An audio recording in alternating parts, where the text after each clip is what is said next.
NCAA softball live on a Thursday night. This is the Big 12 on ESPN, wherever and however you're connected. Great to have you with us as we welcome you to Provo, Utah and Gale Miller Field for the opening game in a three-game set between two teams of Cougars, BYU and Houston, and both of those squads could desperately use a series win here at this point of Big 12 play. Alongside Taylor Williams, I am Spencer Linton. The BYU Cougars, in the midst of a lengthy 9-game homestand, they, especially at 2-10 in conference play, know how important it is to take care of business on their home field, Taylor. And likewise, the Houston Cougars trying to get a rare road series win. What's on the line for both of these teams here today? I think this is a huge series for both of these teams, fighting for that position in the conference tournament. They're both going to be going after each other this weekend. Let's take a look at our impact performers in game one of this Cougars versus Cougars squad, or series, I should say. And let's welcome in Maddie Hartley and her power to the Houston lineup and this three-game set. Yeah, that designated hitter for Houston, she's been massive for them offensively. 15 home runs on the season. She's also very patient at the plate, leads the team in walks with 26, and her on-base percentage is .464. She's just been lights out for Houston this year. One of two Houston Cougars with 15 home runs this season. Just remarkable power in that part of the lineup. For the BYU Cougars, in a season that has been marred with so many injuries, there has been one consistently awesome production and producer of big-time hits and playing the field, and that is Lily Owens. Lily Owens really does bring that seniority and that experience. She has 7 home runs, is hitting .316 right now, and as always is very speedy on the bases, brings the energy when she gets hits, and is very patient at the plate, always is getting herself on base. Those are your impact performers. As you take a look at Lily Owens' numbers, there's the .316 average. She too has had to work through her own personal setbacks and injuries, dislocated finger among other things, but she remains resolute to get herself into the lineup and try and help BYU turn their season around. The Cougars and Cougars, pitch number 1 of game number 1 on ESPN Plus right after this.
To Miller Park in Provo, Utah.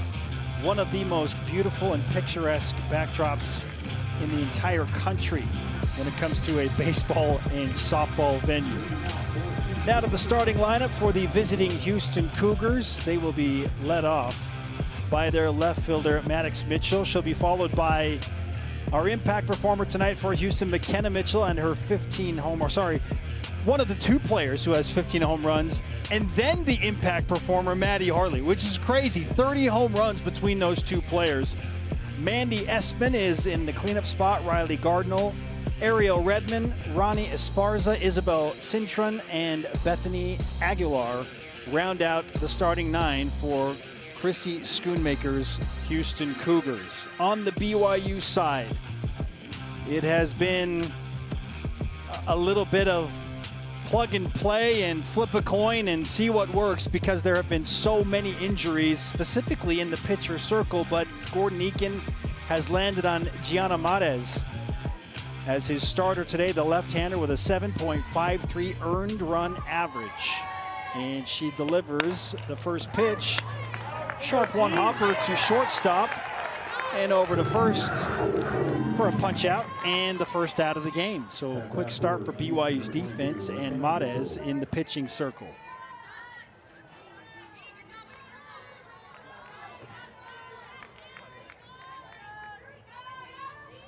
Tristan Turlington getting the start at shortstop.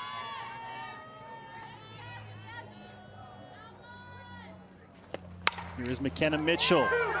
Houston Cougars, there's one thing they can do, they can hit it. That one goes all the way to the wall, but reaching up to make a fantastic grab in right field is Rita Tavita. And she did a really good job of tracking that ball. It's hard to make those catches when the ball's over your shoulder and you're on the run. Great for BYU's defense. They need to shut this team down early, and that very well been a single, maybe turned into a double. So 2 pitches, 2 outs for Mares in the top of the first. Now she delivers to Maddie Hartley on the rise ball. That is high for ball 1.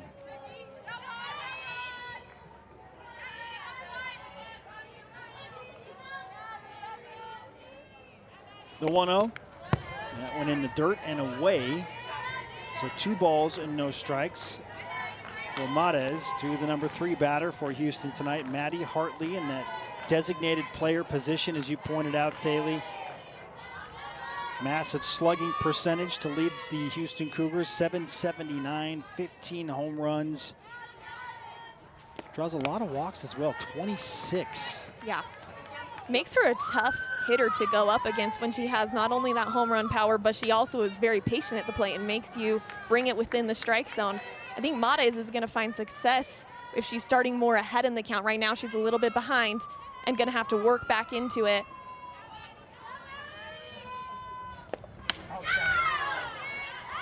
Mares delivers outside. So speaking of walks drawn, there is the 27th base on balls earned by Maddie Hartley this season, and she is a 2-out base runner over to first. Mandy Espin, senior from Kalamazoo, Michigan, will step in as the cleanup hitter in the lineup. And Mares working with just a hair of adversity for the first time tonight. Comes in with some heat, and that is fouled off by Espin for strike 1. And looking at Houston's lineup, a very young team, the only senior in the lineup tonight for Houston. Makes it for a tougher year now, but then the experience these girls are getting will only benefit Houston in years to come. The 0-1 to Espin, she has popped up. Maddie Udall calls off the rest of her defense and makes the catch just outside the pitcher's circle. BYU navigates their way through a very potent Houston hitting lineup early in this game. The Cougars in red strand 1 after a 2-out walk. And BYU will go to bat for the first time in this Big 12 series.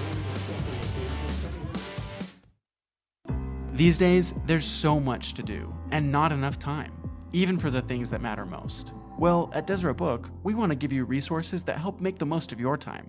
That's why Deseret Bookshelf Plus gives you unlimited access to Deseret Book's entire audiobook library. So you can listen to Insights from a Prophet's Life while you cook, The Second Coming of the Lord while you drive. You can even get Come Follow Me insights while you exercise, ensuring that you always have time for what matters most. When you see a guy that has had as much written about him, I think it's easy to just make it about AJ. And the thing I love about him is he empowers other people. He started giving away sneakers, hats, shirt, t-shirt, name it. When you see these charities he does, like with AJ, he's deep in the weeds. He cares about that stuff.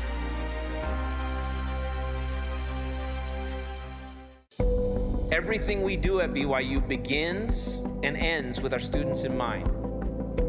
The most important work we do is building our students spiritually and intellectually. Strengthening each student's faith and testimony in Jesus Christ has always been a part of BYU's mission. You've entered to learn. Now go forward to serve.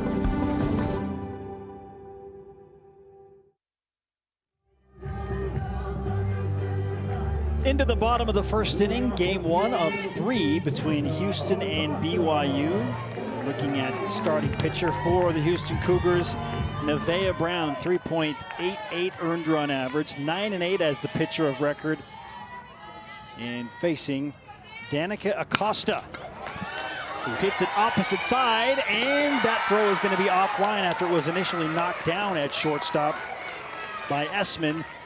But the speedy Acosta is safely to first with an infield single, and BYU starts quickly on offense, like the Cougars in blue did on defense in the top of the first.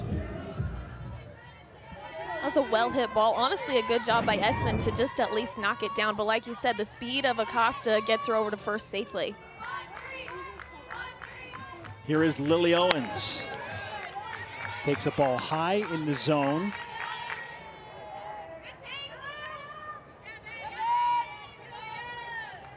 Brown in the circle. 72 strikeouts, 64 walks on her season. And Owens checks her swing, but takes strike 1 to take the count to 1-1 with Acosta on first after that leadoff single. There is the lineup for the Cougars. Owens will be followed by Schuler and Udall Woolley. Ilovea Brittingham will bat 5th. And Owens is hit on a pitch that is high and inside, and good to see her out quickly from the box. BYU just like that with runners on first and second and no outs.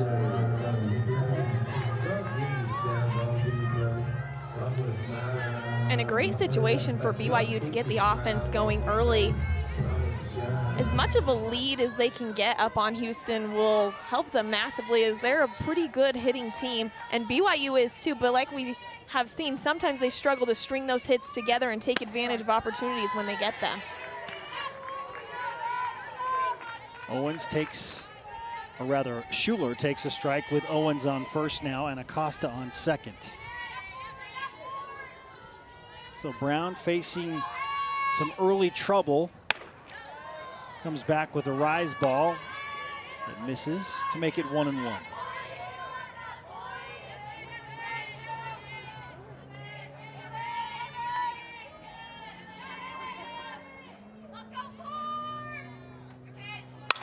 Schuler with a base knock into center field. That'll easily score Acosta. Some trouble in center field handling it, and Lily Owens will cross home plate. 2-0 BYU. And you could not have scripted a better start for BYU on their home field in this game. A great piece of hitting from Haley Schuler, and like you said, the little bobble from Redmond out there allowed that next run to score, which Owens even could have not been on base if she hadn't have got hit in her at bat. So just huge for BYU to take advantage of that opportunity they just had. For Haley Schuler, her 17th and 18th runs batted in this season. She has been a miracle worker of sorts for this BYU squad. She was brought in primarily in the offseason to be a position player. But Haley, she is, for all intents and purposes, the ace right now with the pitching staff, and doing great work, as you can see moments ago, hitting in the box as well. Maddie Udall Woolley with Schuler on second after her 2-run double gives BYU the early lead.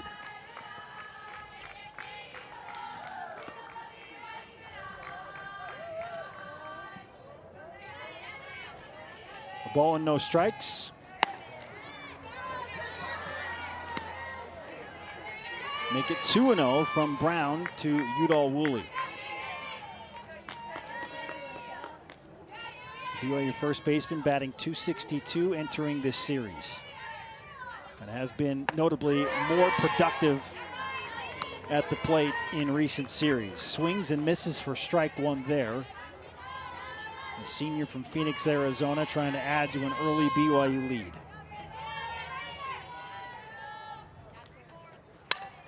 Fouled off for strike two.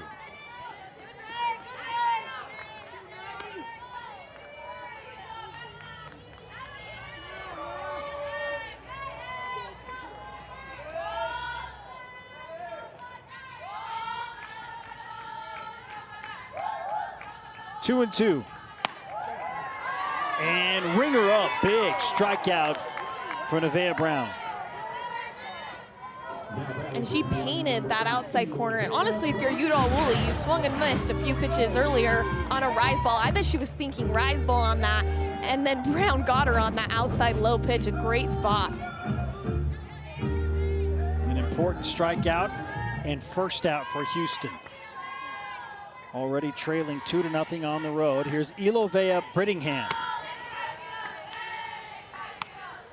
Brittingham in her sophomore season, after just an incredible freshman campaign for BYU, still trying to find her groove in the sophomore season. And a big cut fouled back into the protective netting to make it 1-1.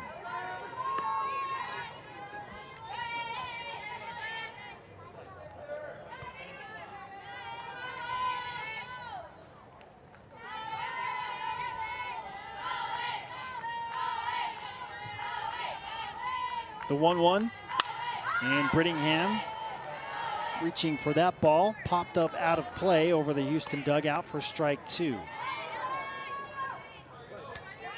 And like you said, Brittingham had just an amazing season last year. It was just incredible to watch.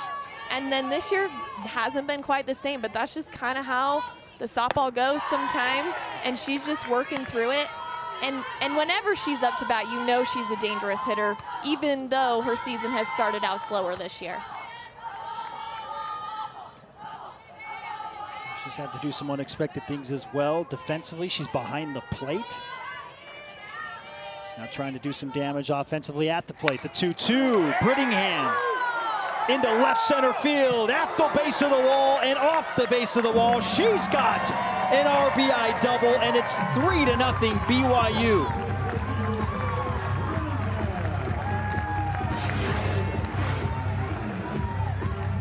You see the power, yeah. She reaches for that tape. Yeah, like it wasn't even her best swing, and she still hit the ball off the wall. It was just incredible, the power that she has. And BYU really turning it on today. They do not want to give away games at their home field, and they're doing a great job of stringing their hits together and producing offense right now. Brittingham's third double of the season, and her team-leading 26th RBI of the 2026 campaign. Still just the one out on a strikeout by Nevaeh Brown, and the Cougars in blue have jumped all over Houston in game one of this series in the bottom of the first. Which I think could be huge for the BYU Cougars, because this is Houston's main pitcher. If they can get on her and get on her early, she throws the bulk of the innings. And if they can switch her out and make Houston have to have a little bit of a different strategy going into this series, I think that could be very beneficial for BYU. Rita Tavita made a nice catch deep in right field in the top of the first. On the ground. That'll keep Brittingham at second, but the throw is offline, so Tavita is going to be safe on an error. She's going to go all the way to third, and Brittingham scores on just a critical error by the Houston defense. 4-0 BYU, nothing going right for the Cougars wearing the black jerseys tonight. I mean, it looks like a pretty routine play, but like you said, that throw a little bit offline. And as far as the not able to get her glove on it, Houston's just begging for some outs right now. Well, I don't know that the throw was so much bad as it was, just Ronnie Esparza didn't collect that ball at first base. Yeah, like not an easy throw, but I do think catchable if she gets her glove on it. But it's hard when there's a runner on second because she's probably trying to pay a little bit of attention to her, doesn't want her to run over to third. So just that split second of concentration can result in that drop ball. Bree Townsend, the batter for BYU. Cougars with 4 runs on the board in the bottom of the first, and another runner at third right now in Tavita, who was safe on the error at first and got all the way to the other corner as Brittingham scored in the sequence of events.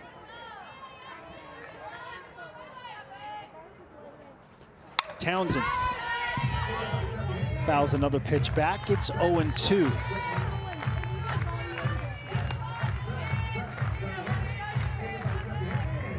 BYU trying to bat through the order in the bottom of the first.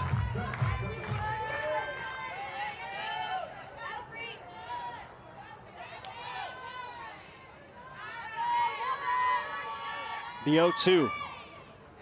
And a strikeout. So both outs for Houston, courtesy of strikeouts from Nevaeh Brown.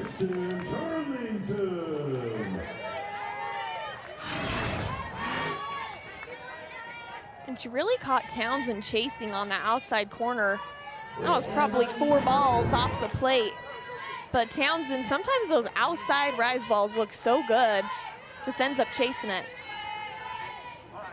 Tristan Turlington, another of those BYU seniors, batting 8th and starting at shortstop tonight, will try and bring Rita Tavita home from third base and add to a 4-0 lead.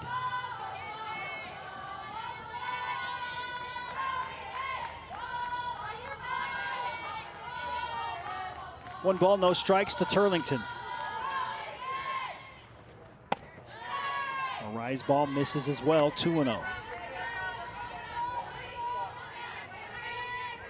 And this is exactly where Turlington wants to be. She's in that nice hitter's count. She can now look for that pitch, kind of break the plate in half and either look inside or outside as she hopes to drive this next pitch.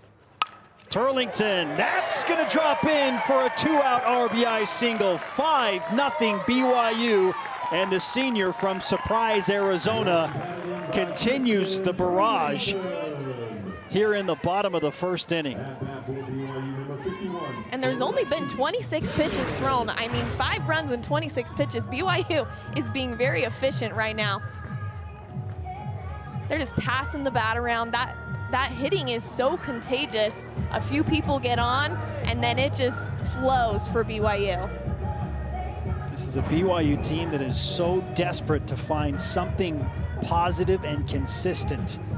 And their head coach, Gordon Eakin, said that being at home should hopefully play a huge part of helping his team feel more comfortable.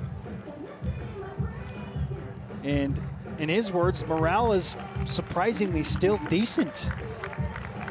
But at some point, you want to see the work pay off in the form of wins and conference wins. And those have understandably been very hard to come by for BYU at 2-10 in Big 12 play. And Houston can say a lot of the similar things.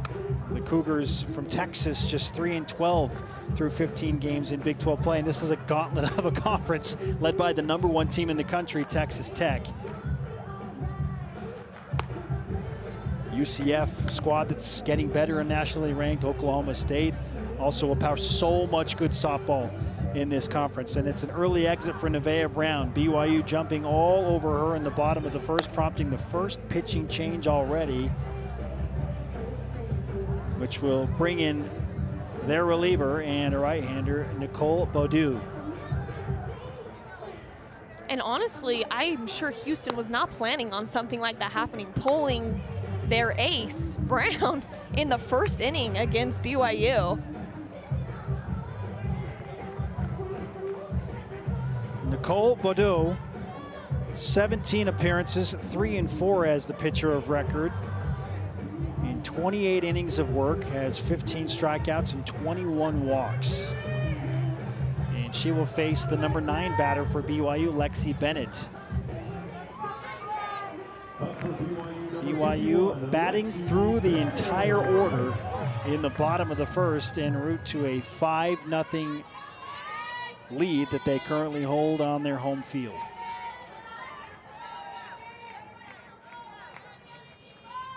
Lexi Bennett, slap hitter. And a lefty at that in the box with Turlington on first, 2 outs. Houston just trying to get to the top of the second to collect themselves and find their offense, which at times has been unbelievably good this season. And Houston could have very easily been out of this inning. Just a few defensive mistakes really have cost them, and BYU on the other hand doing a good job of taking advantage.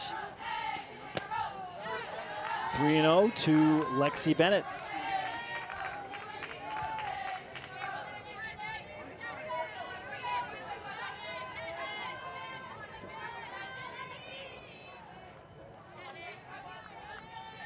Bordeaux, and it's a 2-out walk.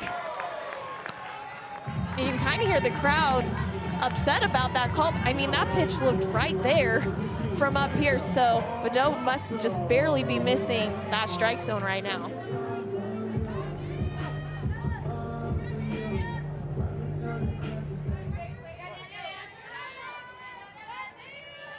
Danica Acosta with her second at-bat here in the bottom of the first. Takes strike one.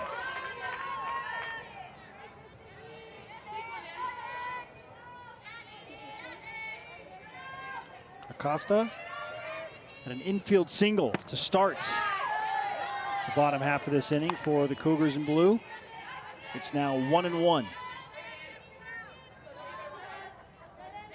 London Park, another pitcher for Houston, is making her way down to the bullpen to get things going. Acosta to Hopper, and that will retire the side almost mercifully for Houston after a very turbulent first inning on defense. BYU out quick, 5-0 for the Cougars on their home field in Provo, Utah.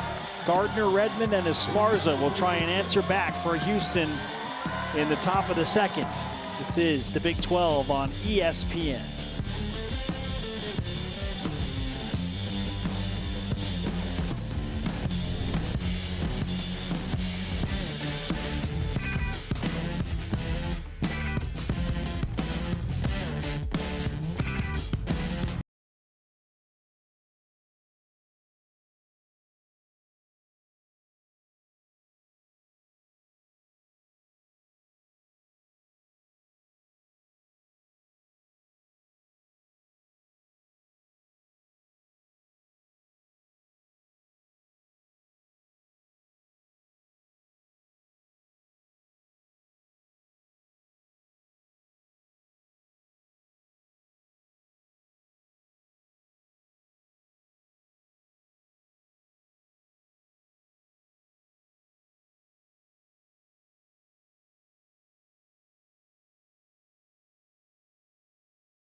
Well, the sign says it all. Welcome to Provo for this all Cougars matchup in Big 12 softball from beautiful Miller Park.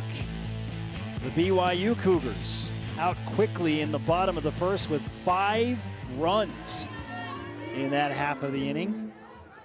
BYU batting all the way through the order and are in control for the moment. Gianna Matez has only thrown 8 pitches after the top of the first, and she will face Riley Gardner, a freshman out of Wilmington, California, to open up the top half of the second. Great to have you with us for game 1 of 3 on ESPN Plus between a couple of Big 12 teams really trying to turn their respective seasons around. There's a strike delivered from Matez to Gardner. It's 1-1. Alongside Taylor Williams, I am Spencer Linton. This is a matchup of the two teams at the very bottom of the Big 12 standings currently, with Houston at 3-12, BYU at 2-10. And the challenge issued here, Taylor, for all Big 12 teams is to get in the top 8 so you qualify for the Big 12 tournament. And that is a modified goal based on what BYU has gone through injury-wise this season. Just find a way to build something and get into that top 8 as Matez delivers low and away to Gardner.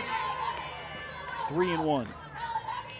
And BYU really has had to play a tough schedule conference-wise up until now, playing all their series against the top 4 ranked Big 12 teams.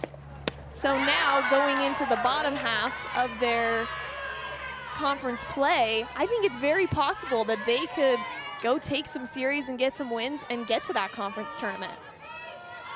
And Houston in a very similar boat as well. And that one is laced into left field by Riley Gardner. And just maybe that's a spark that Houston is looking for and needs as they try and climb back in this game in the top of the second on a full count pitch. Advantage Houston and Riley Gardner. And like you said, that ball was laced. Gardner turned on that inside pitch just as good as you can. It got out there in a hurry.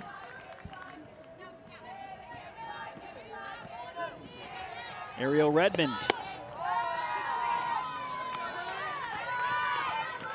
takes a ball from Matez.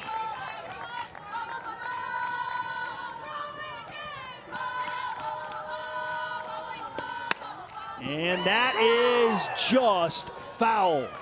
I mean, maybe by 2 inches beyond the third base bag. And Ariel Redmond will line it up in the box at 1-1, but that close to probably plating Houston's first run of the game. Oh yeah, just a few inches off of that foul line. 1-1, low for ball 2. And BYU's pitching staff as a whole with an ERA combined of almost 8. Easy observation to make when you say that the Cougars pitchers have struggled, as Turlington handles that on the 2-hopper. Good throw over to first to get Redmond just in time. But Redmond does advance the runner to second as Gardner is now in scoring position. And I think a smart choice by Turlington. Gardner got over there pretty quick, and the way the ball was hopping, it just stayed in the air a little too long as she's moving back to not go anywhere but first on that. Time is called by Elovea Brittingham, and here comes a discussion in the pitcher circle. Pete Meredith, the BYU pitching coach, going to talk through some situations with Gardner on second. It's a quick convo.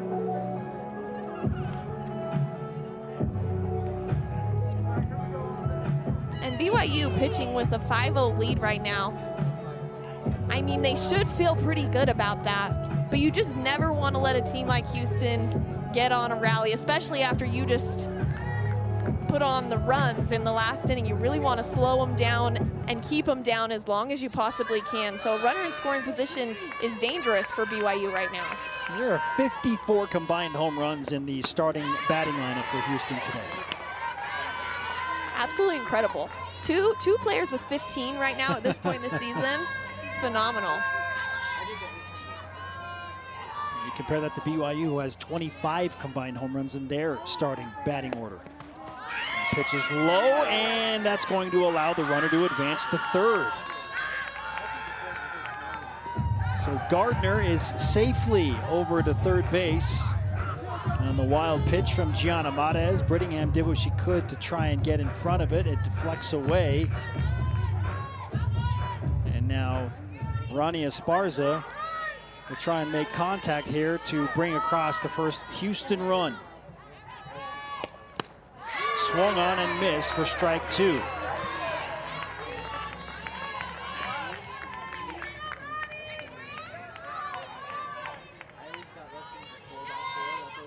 Lefty on lefty here. Fouled away. Count will stay at a ball and 2 strikes.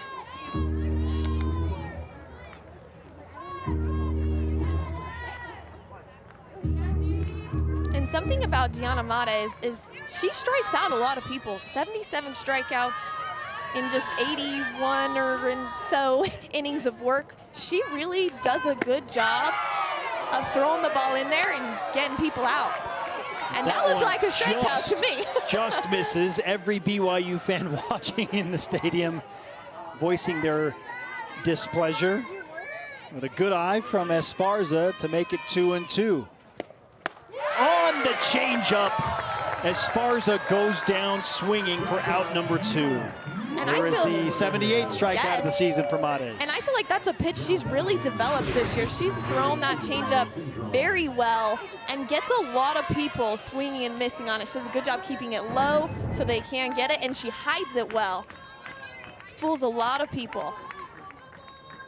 Isabel Cintron takes ball 1, low and away. Gardner still on third. Led off with a single. Was advanced on a ground ball to second. Got over to third on a wild pitch. Houston trying to manufacture at least one back, trailing by 5 runs. Cintron, the catcher for Houston, batting .230 in the number 8 spot tonight. Check swing and a strike. 2-1.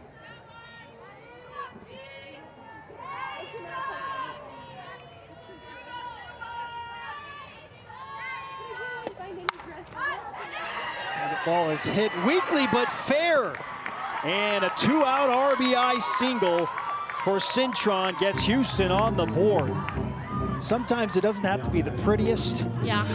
Just find an open spot, and with the infield a little bit in, especially Udall at first base, Cintron able to poke that into shallow, and I mean shallow right field. In the absolute perfect spot for no one to be able to grab that. And unfortunately for BYU, if they had not had that ball where Gardner was able to advance from second to third, I don't think a run scores on something like that. So Houston doing a good job of taking advantage on their side. Bethany Aguilar, the junior, batting in the number 9 spot. Takes a rip at that pitch, fouls it back. It's 1-1.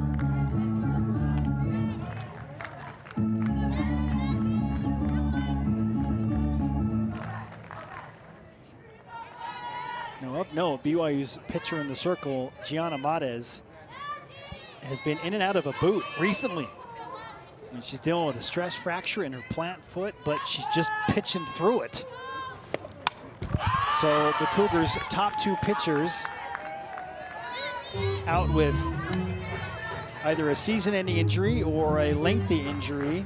Some of those details have not been publicly disclosed, but the point is BYU's top 2 pitchers are not available and likely won't be available for much of the season. So it falls on players like Gianna Mates that just tough it out and has another pitch get away. So Houston in business again with another runner in scoring position as Cintron is down to second on the wild pitch.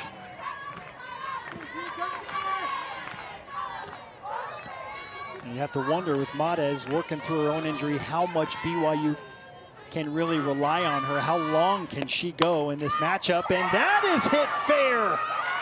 Here comes run number 2 for Houston. Aguilar with a 2-out RBI double. Both runs scored by Houston with 2 outs on the board. And wow, does this game feel that much different. I know that Houston still trails by 3, but when you're down 5-0 after the first and you can work 2 back in, totally different feel in that dugout. Absolutely, and I was just thinking right before that pitch that Townsend was playing pretty far over towards shortstop, probably per hitting chart for Aguilar, but it didn't work out for BYU right there because that's another run across for Houston. And BYU could really have used that 5-run buffer that they started out this game with. Houston showing some resilience here. So Townsend at third has that one fly by on a hard hit ground ball down the line. And the third base for BYU, it's been a rotation of sorts with Bree Townsend and Miranda Mansfield. Townsend getting the nod and the start tonight. Strike one to Maddox Mitchell.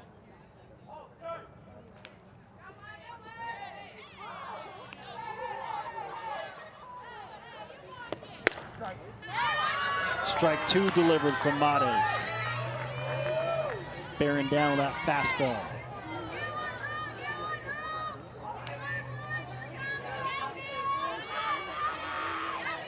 The 0-2.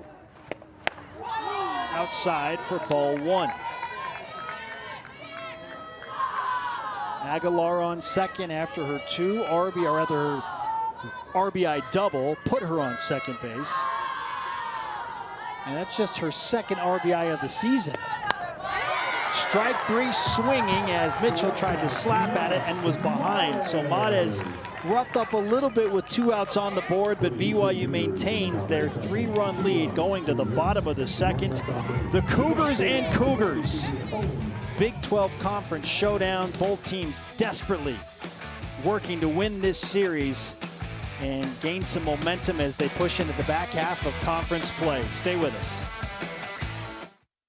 What if your brand could huddle with 65,000 fans at LaVell Edwards Stadium or make a buzzer-beating impression in the Marriott Center? When you become a corporate sponsor of BYU Athletics, you're not just advertising, you're aligning with excellence, loyalty, and a fan base that bleeds blue and rallies behind our partners. Whether it's game day signage, digital reach, or unforgettable promotions, BYU puts your business in the starting lineup. Email sponsorship@byu.edu. Put your brand in the game and experience the power of partnership with BYU Athletics.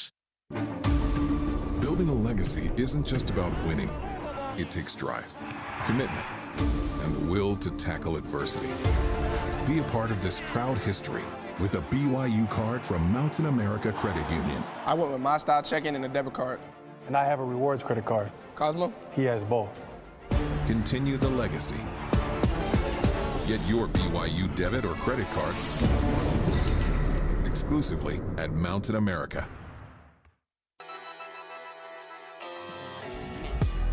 Calvis throw it way out. Bringing a run. We got a double. Big conference.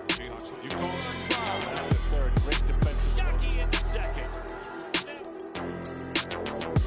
The Big 12 up. Base runner.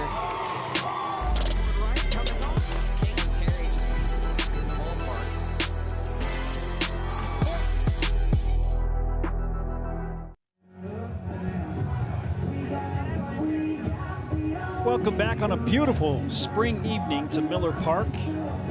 Game one of a 3-game set between Houston and BYU, and here's a look at the series history. It is tied all time 7 games apiece. Houston of note does lead all time in Provo. They've won 4 of the 6 matchups played between BYU and Houston here in Provo. As Lily Owens opens things up for a BYU side that scored 5 runs in the bottom of the first, batting through the order. The Cougars put up those 5 runs on the board, combining for 4 hits.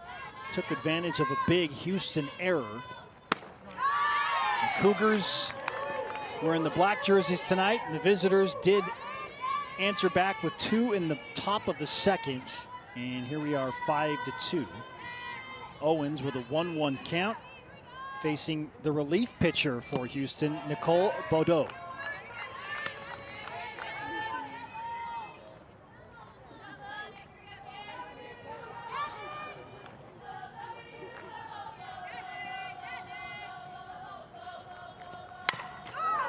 Owens on the ground, fouls it left side.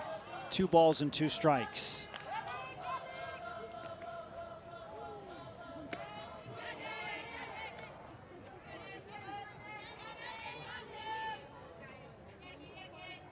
Owens was hit by a pitch in her first plate appearance and lifts a ball high to center field. That'll stay in the park, and the catch is made by Ariel Redmond in center for out number 1.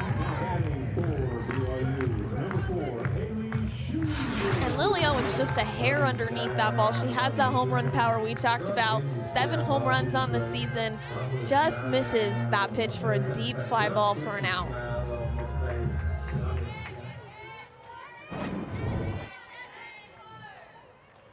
Haley Schuler, the designated player. Now batting .327. That includes her first inning double.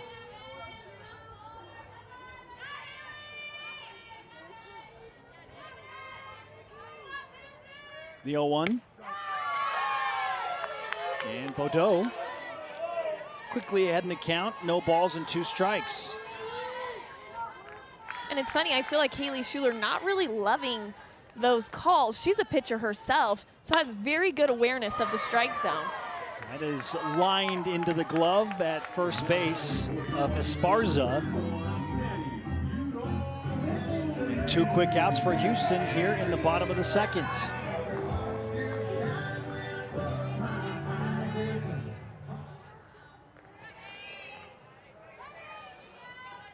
Maddie Udall-Woolley trying to spark something with 2 outs in the bottom of the 2nd for BYU. Takes a pitch low in the dirt from Bordeaux. And it's 1-0.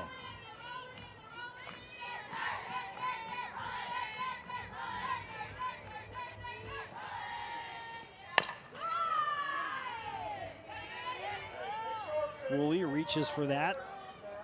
Going low in the zone. Gordon Eakin telling her, hey, wait for a ball up in the zone. Yeah, BYU definitely doesn't want to be getting themselves in trouble chasing pitches that aren't the best ones to be hitting. They need to make these Houston pitchers bring it within their zone. That one low and away, 2 balls and 1 strike. Base is empty, 2 down. BYU still in front by 3 at 5-2. The 2-1 delivery. And that is on a rope and out of here! Maddie Udall-Woolley with her 2nd home run of the season. And that'll make Coach happy. Such a good adjustment from Udall-Woolley on that pitch. An absolute line drive out of the park. Doesn't get better than that. I mean, that ball maybe went 20 feet high. Yeah, it was an absolute bullet from Udall-Woolley, and she swings with that power too. She's fully capable of hitting home runs, so always fun when these players get one in a game. A line drive solo home run, and BYU responds with a 2-out delivery from Maddie Udall-Woolley to make it 6-2. It's funny because I feel like when the first game of a series, a lot of times it's more of a pitcher's duel. It's the first time the teams are seeing each other, but we're kind of having an offensive grudge match right now, and maybe that will continue or maybe it will not, but to start off this game, we've already seen 8 runs come across between both teams. Elovea Brittingham.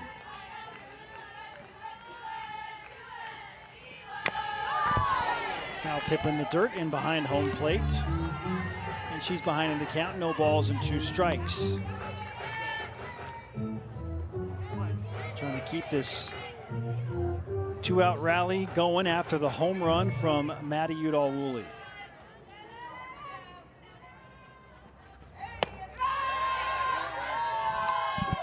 Low and away from Bordeaux.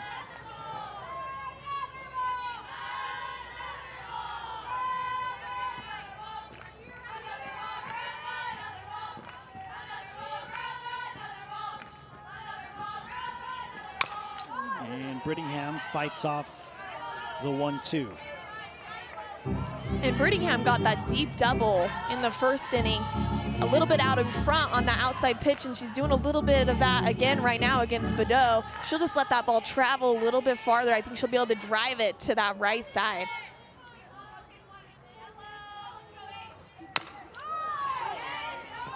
And Brittingham making Badeau work for this. Another good pitch from the reliever for Houston. But the count remains a ball and 2 strikes.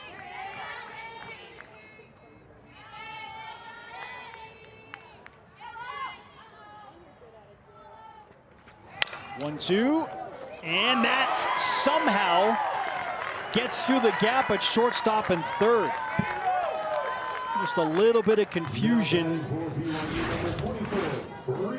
over there on the left side of the infield between Mitchell and Esman, but the ball took the right bounce under one glove and then kind of skirted down into left field. Because generally, if Mitchell over there third can take the ball, that's who you want, because her momentum's taking it her towards first base, but she couldn't quite get there, which I think visually messed up Esman. So Brittingham with 2 outs delivers a single. She's 2 for 2 with that RBI double in the first, and now a 2-out single in the bottom of the second for BYU. Here's Rita Tavita. And Tavita lines a single into center field. 3 consecutive 2-out hits for BYU. The home run from Udall Woolley, and then back-to-back singles from Brittingham and Tavita. BYU is doing a great job of driving through balls right now. They're not having very many hits come from, you know, just weak balls that happen to go in holes. They are driving the ball. It's going to make it tough for Houston if they continue doing that all weekend. BYU is now 4 for 5 in this game, batting with 2 outs. 7 of 13 overall. And 3 of 7 with runners in scoring position. And again, BYU with a runner in scoring position as Brittingham is now on second. Here comes Bree Townsend. Townsend striking out in her first plate appearance tonight.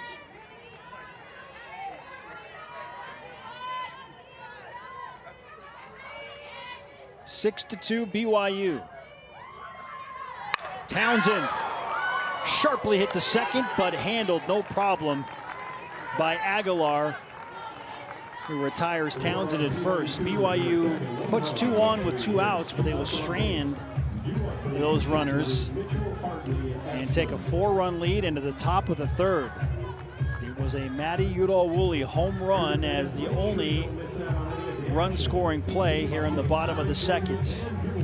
The Big 12 on ESPN continues with Thursday Night Softball in just a moment.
Well, the games never stop with Cosmo the Cougar, one of the most recognizable and famous mascots in all of American collegiate sports.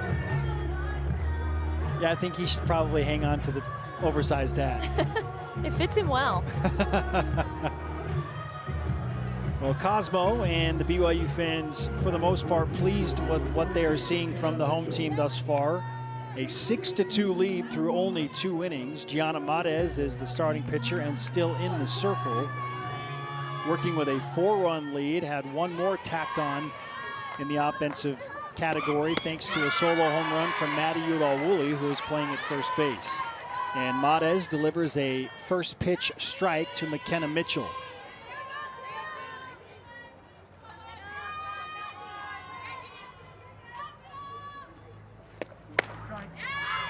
Mitchell doesn't like that call. Thought that was low as it dips in for strike number 2. And I think we're seeing a little bit of that on both sides. Just that little bit of a lower zone strike zone. And as long as it's consistent, players will adapt. Mitchell has adapted there. A line drive single into center field. Lexi Bennett does a good job to pick that up on one hop. But you see the beautiful stroke and swing of Mitchell there, who has 15 home runs on the season. Yeah, great hands on that ball. And if your Matez, she had an 0-2 count, you need to try and throw something a little bit more on the corners, especially against a good hitter like Mitchell.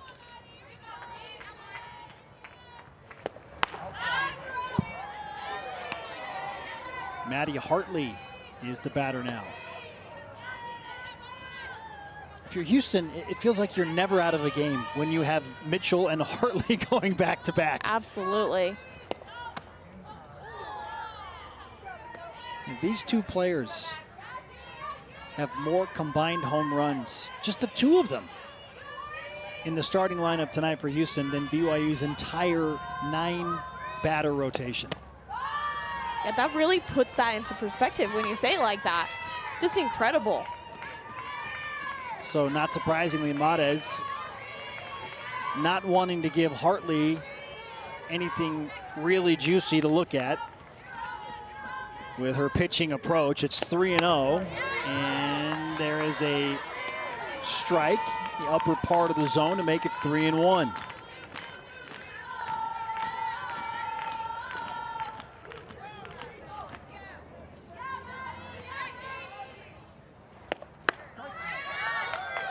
Matez bearing down a little bit, works the count to 3-2. And even with that 3-2 count, Matez is really gonna have to make sure she's hitting a good spot when going against someone like Hartley. Hartley, all over that, pulls it foul on the ground, and the count remains full.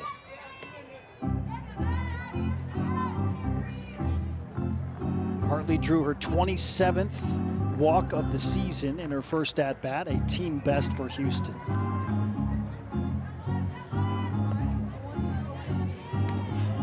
And you wonder how many teams walk her just strictly because of how many home runs that she's hit and how good of a hitter she is. They really have to place the ball on corners when you're going against her. Another payoff pitch on the ground. This could be 2. And it is! 4-6-3 double play for BYU's infield. Wow. And that double play was so smooth, it almost looked like Turlington didn't even touch the bag over there at second. She was just so smooth in her stride as she comes through. Wow. Yeah, that foot just caught the very back of the bag. Racing They're the so back good side at of it. the bag. And just like that, 2 down in the top of the 3rd. And Matez has to feel good about that. She was down in that count, 3-0, worked it all the way back and ended in a double play.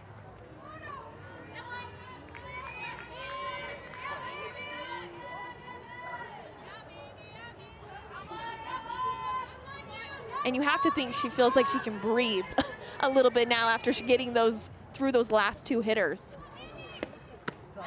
Essman takes a strike on the changeup. It's 0-2. And just like that, Matez has 1 strike from getting out of the top of the 3rd. Unscathed, no less.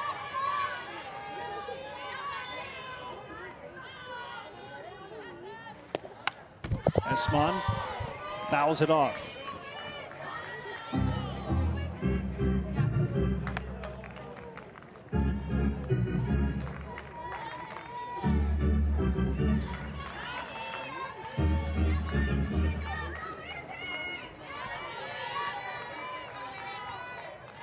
Another 0-2.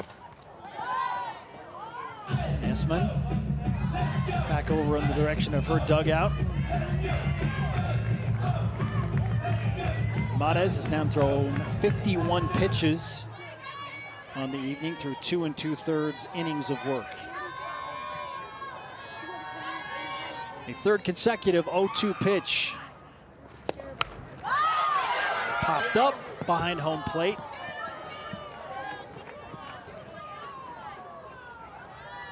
And not enough of a lift for Brittingham to have any real play on that I agree. ball. Even if she knew exactly where it went, which she lost it as it went up, but I just don't think it was high enough for her to be able to make a play.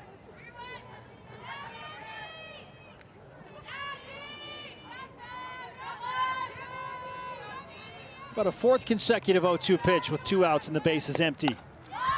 And we're going to have a fifth as the battle between Mares and Esmond continues. And if you're the hitter, the more pitches you see, the more likely you are to get that hit. But Mata is having the advantage of that 0-2 count. She can throw something on the corners that makes Esmond question a little bit as she's up there.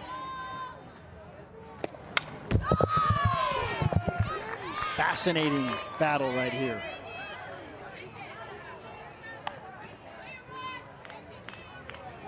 A fifth consecutive pitch fouled off by Esmond against Mares.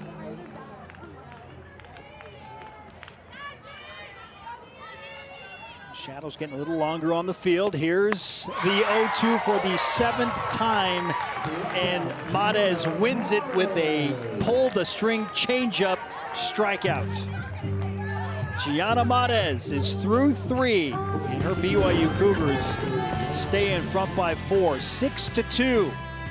Due up for the Cougars in blue: Turlington, Bennett, and Acosta.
Into the bottom of the 3rd inning. One more look at that majestic backdrop of the Wasatch Mountains at Miller Park. And I extend this invitation to everyone. If you have an opportunity to come watch a singular game at this complex, you should absolutely take it. Just a remarkable setting at about 4,400 feet in Provo, Utah, and the BYU Cougars matched up with the Houston Cougars. Game 1 of our 3-game Big 12 set. All games will be brought to you courtesy of the Big 12 on ESPN+. Right now a 6-2 BYU lead in the bottom half of the 3rd inning, and Tristan Turlington leading things off for The BYU Cougars had an RBI single in her first at-bat, part of a 5-run barrage for BYU in the bottom of the first. Nicole Badeau is the pitcher in the circle for Houston. She replaced Nevaeh Brown after Brown was rocked early in the game. 2-1 to Turlington.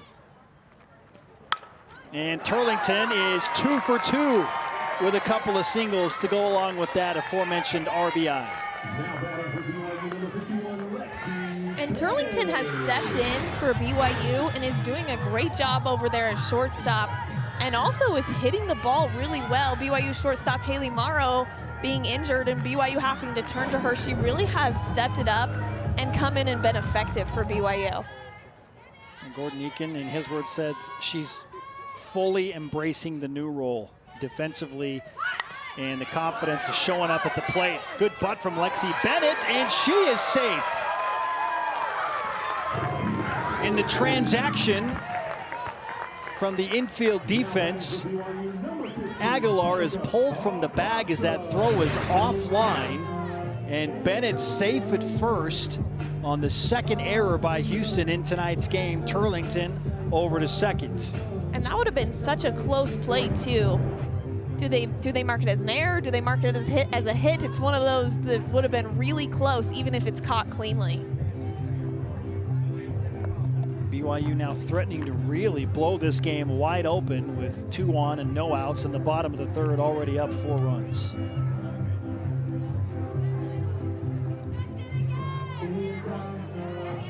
Speedy Bennett at first base. Gordon Eakin's squad in control for the moment against Chrissy Schoonmaker's Houston Cougars.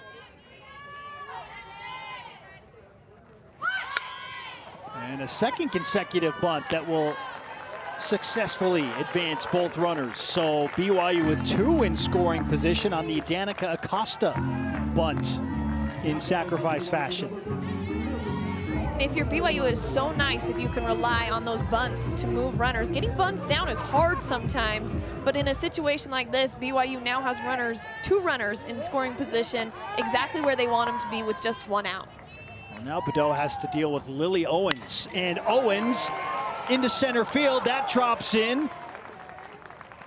The runner at third, Turlington, had to wait to make sure that ball would drop in. It does, and she scores. It's 7-2. BYU now runners on the corners with 1 out in the bottom of the third. And Owens is congratulated by her first base coach, Allie Hancock-Schneeman, as we take another look at the latest hit from BYU. Their 9th of the game, Taylor. BYU has done a really good job driving the ball tonight, really tagging on that Badeau's drop ball. They're doing a good job of tagging that pitch and hitting it hard.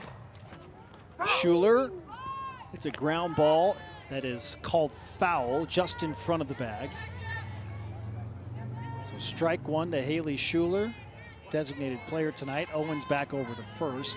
Bennett remains on third, and the Cougars extending their lead to 5 runs here in the bottom of the third. And that one eats up the shortstop Essman. 8-2, and how about Schuler extending that into extra bases on the throw in? So she'll advance on the throw. Tough play for Essman to make deep at her shortstop position on the short hop. Yeah.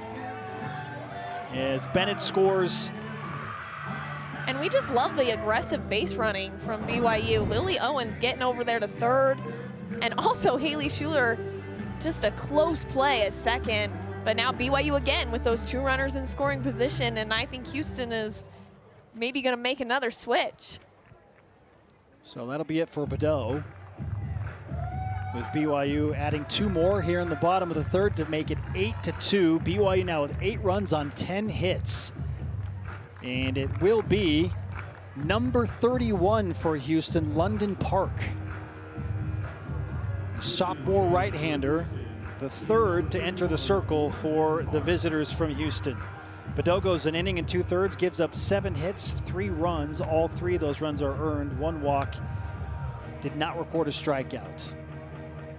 And all London Park has to do is deal with Maddie Udall-Woolley, with 2 runners on and only 1 out, her team trailing by 6, and Udall Woolley having just hit a solo home run in her last at bat. The momentum is real for BYU tonight. A breakout game for a BYU side that has not had much to cheer about this season. 11-26 overall. Gordon Eakin said, and these are his words, the most difficult season he's ever experienced as a head coach in terms of injuries and not having available players. And wouldn't you know it, Taylor, it happens the same year that he, after being the first team out of the NCAA tournament, went out and scheduled in non-conference harder than BYU has ever done before, only to have the injuries pile up, and now he's got to navigate the toughest schedule with a beleaguered and depleted roster. It's almost a comedy of misfortune and errors and bad luck for BYU. But they're trying to remain positive, and an 8-2 lead over Houston tonight as BYU tries to build some momentum in the back half of Big 12 play. London Park facing Maddie Udall Woolley with runners on 2nd and 3rd. A correction, I said they were still on the corners, but Schuler legged out second base on the throw in, and so BYU with runners in scoring position, trying to add to an already commanding 8-2 lead. And Woolley, 1 hop, and that's going to create a tag out at home. So Woolley will reach first base on the fielder's choice as Owens is tagged out at home. And sometimes you might wonder, why doesn't Lily Owens just stay over there at 3rd and just let Maddie Udall Woolley get thrown out at first base? But BYU just chooses to be aggressive a lot of the time on a ground ball with a runner on 3rd. They're going home and just trying to make something happen. Throws get messed up and errors happen, and they just choose to be on the aggressive side of a play like that. Good start for London Park to get an important out. Trying to get out of the inning and keep the damage to just 2 runs in the bottom of the 3rd, facing Elovea Brittingham, who, how about your stat of the night? Before tonight's game against Houston was a combined 1 for 28 in Big 12 play. She's 2 for 2. She's already doubled her hit total in this game alone compared to the rest of Big 12 play. That on the ground, and Brittingham is retired for the first time tonight. London Park, 2 big outs to keep Houston within 6 at 8-2. We'll go to the top of the 4th inning at Miller Park. BYU and Houston in game 1 of our weekend 3-game softball set.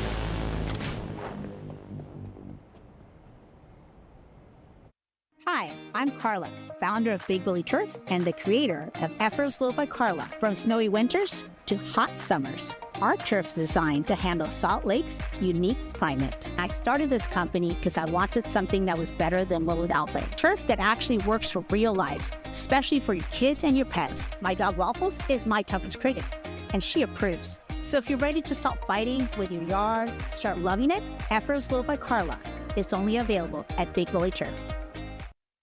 Momentum. It's what launches us forward, develops life-saving vaccines, and helps children regain mobility. Momentum is Pulitzer Prize winners, championship contenders, and building a new medical school from the ground up. Momentum is more than just moving forward. It's being unstoppable. Can't stop Houston. Can't stop us. Just a picture-perfect spring evening for some Thursday NCAA softball. This is the Big 12 on ESPN. BYU out quick against Houston. With 5 runs on the bottom of the 1st, they lead 8-2 as we move into the top of the 4th. in this all Cougars collision of Big 12 softball between Houston and the home team BYU. And joining us now is the head coach of the BYU Cougars, Gordon Eakin. And Coach, earlier today you told me how important a fast start would be for your squad, both pitching and hitting. You got both tonight. What's been the difference early in this game? You know, we're putting in the effort. We showed up to play, and so far so good. 8 runs on 10 hits is excellent in 3 innings, and Gianna's doing a good job. I mean, when she got in trouble, she just walked a kid, but she's doing well. So far we're doing good. Me, I'm never happy. You know, there was a base running error that could have given us a 1st and 3rd situation with 2 down, that we weren't aggressive on the bases, but we'll clean. I'll yell at them a little bit. We'll clean that up. You talk about Matez and what she's done in the circle against the most prominent part of Houston's lineup. She gets a situational double play. What do you like in that series with her battling back down 3 balls and no strikes to get that double play? Yeah, that was big after giving off that lead off. I think it was a leadoff single, and then she battles back and gets that double play. That's big for us and big for her. And I caught Tristan seeing how stylish she was on the big screen of that double play, and I gave her a little crap, but Tristan's doing a great job for us too. Stepping in at shortstop and embracing the role, as you told me. We'll finish with this. Elo Brittingham coming into this game in Big 12 play was shockingly 1 for 28. She's already got 2 hits tonight. What are you seeing from her in her plate appearance that's helping her kind of turn a corner? I mean, she's battling. After getting the College Athlete of the Year last night in the award ceremony, she's fighting with everything she's got, and she wasn't happy with 2 for 2. So, you know, I keep telling her to give herself some credit, but she won't. Great stuff. Coach, we appreciate the time. Best of luck the rest of the way. Okay, thank you. Gordon Eakin of BYU on the headset. As you look at a smiling Elo Brittingham, it's a well-deserved smile after the frustrations that she's been dealing with in Big 12 play. Yeah. And she's a great player. And great players just can't let themselves get mental over things like that. And it sounds like she's one of those players that expects a lot from herself. And I think she's going to get there. I think those 2 hits are just going to spark something that will give her some momentum through the rest of the season. Riley Gardner trying to spark something for Houston here in the top of the 4th, with her team of Cougars trailing by 6 runs, and Gardner fouls that pitch away from Matez. It's 1-1.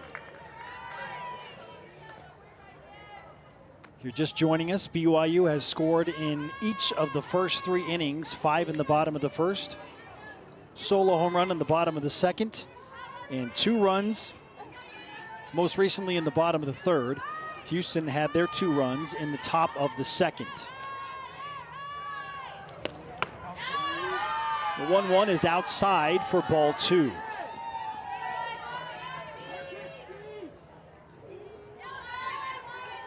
And Miller Park almost entirely engulfed by shadows now as that sun dips out in the west.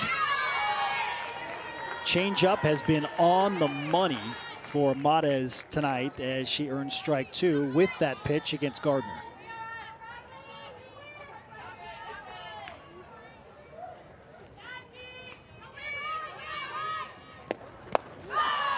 Outside, it's a full count.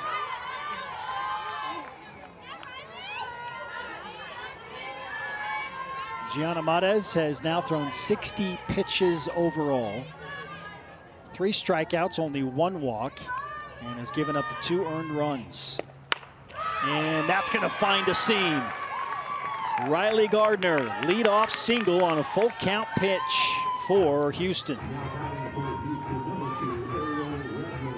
The freshman is now 2 for 2 for Houston with a couple of singles. Yeah, she's seeing the ball really well, especially on that inside part of the plate. She's driving in, drove it right through that 5-6 hole.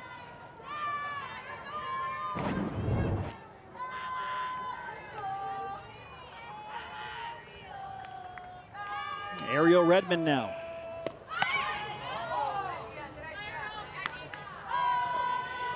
Outside for ball 1 with Gardner safely on first.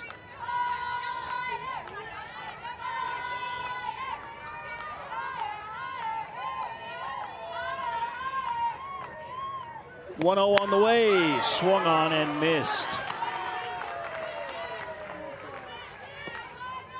And Mata, as you talked about dealing with that stress fracture in her foot, she still is bringing the heat. I'm sure it doesn't feel good, but she doesn't really seem to let it affect her pitching in any way. Fouled off, strike 2 for Redmond. No doubt Taylor Redmond and Mates both feeling aches and pains, maybe more notably Mates with that plant foot stress fracture that she's working through, but has pitched brilliantly tonight and has her 4th strikeout of the game.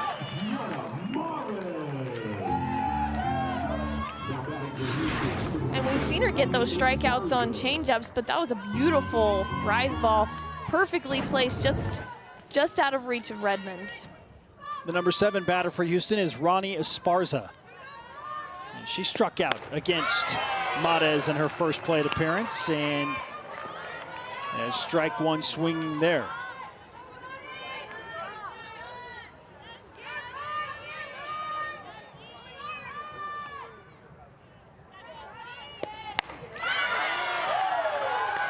Strike 2. Mates, with her variety of pitches, the mix of off speed, has this Houston lineup a little off kilter. 3 pitches, 3 strikes on 3 swings, and Mates with back-to-back Ks now has 5 for the game. And that rise ball must be moving. That was 3 straight swings in a row of rise balls, and it wasn't even touched. She's feeling it tonight. 2 down, runner on first. We should note Houston's 2 runs in the top of the second. Both were scored with 2 outs on the board. And Isabel Cintron at the dish for Houston now delivered one of those RBIs. So can she do it again with 2 outs? As the Houston Cougars try and muster up a fight in the middle innings. 1-1, fouled off right side, strike 2.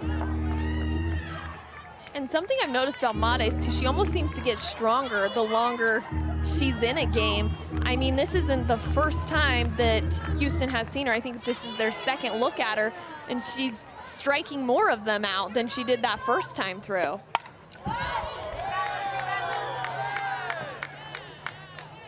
Again, fouled back by Cintron. Count stays, a ball and 2 strikes. The runner on first is the freshman Riley Gardner, who is 2 for 2 tonight. Cintron trying to equal Gardner's effort to go 2 for 2.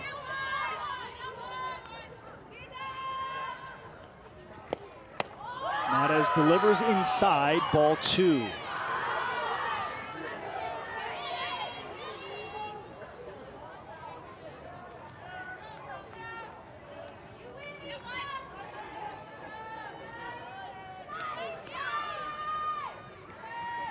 Twos across the board, and it is a 2-out single for Cintron.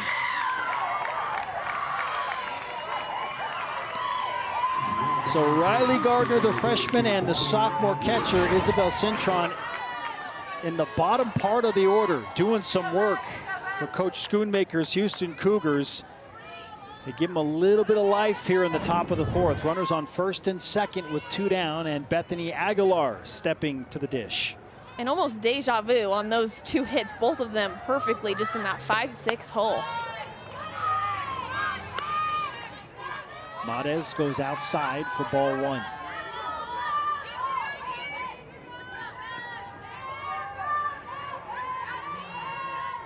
Aguilar with an RBI double in the 2nd inning.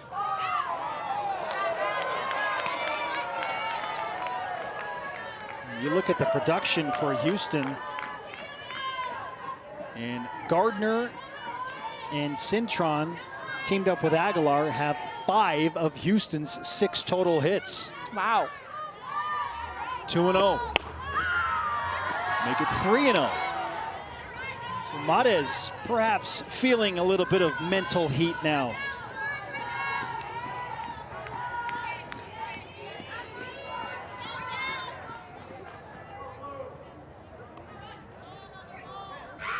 The 3-0. And Aguilar taking for a strike all the way.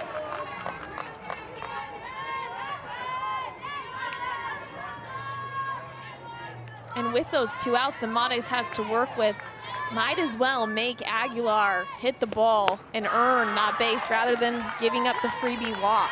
Bases loaded.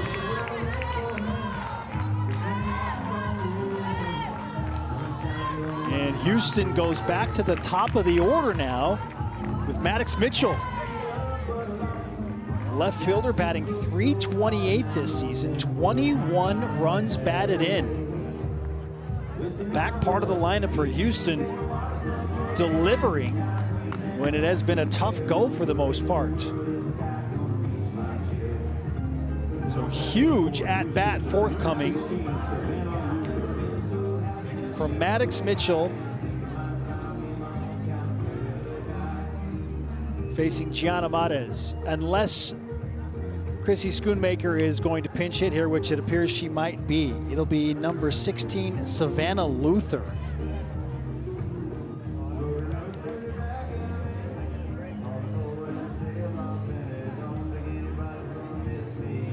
A little bit of chess here in the roster movement.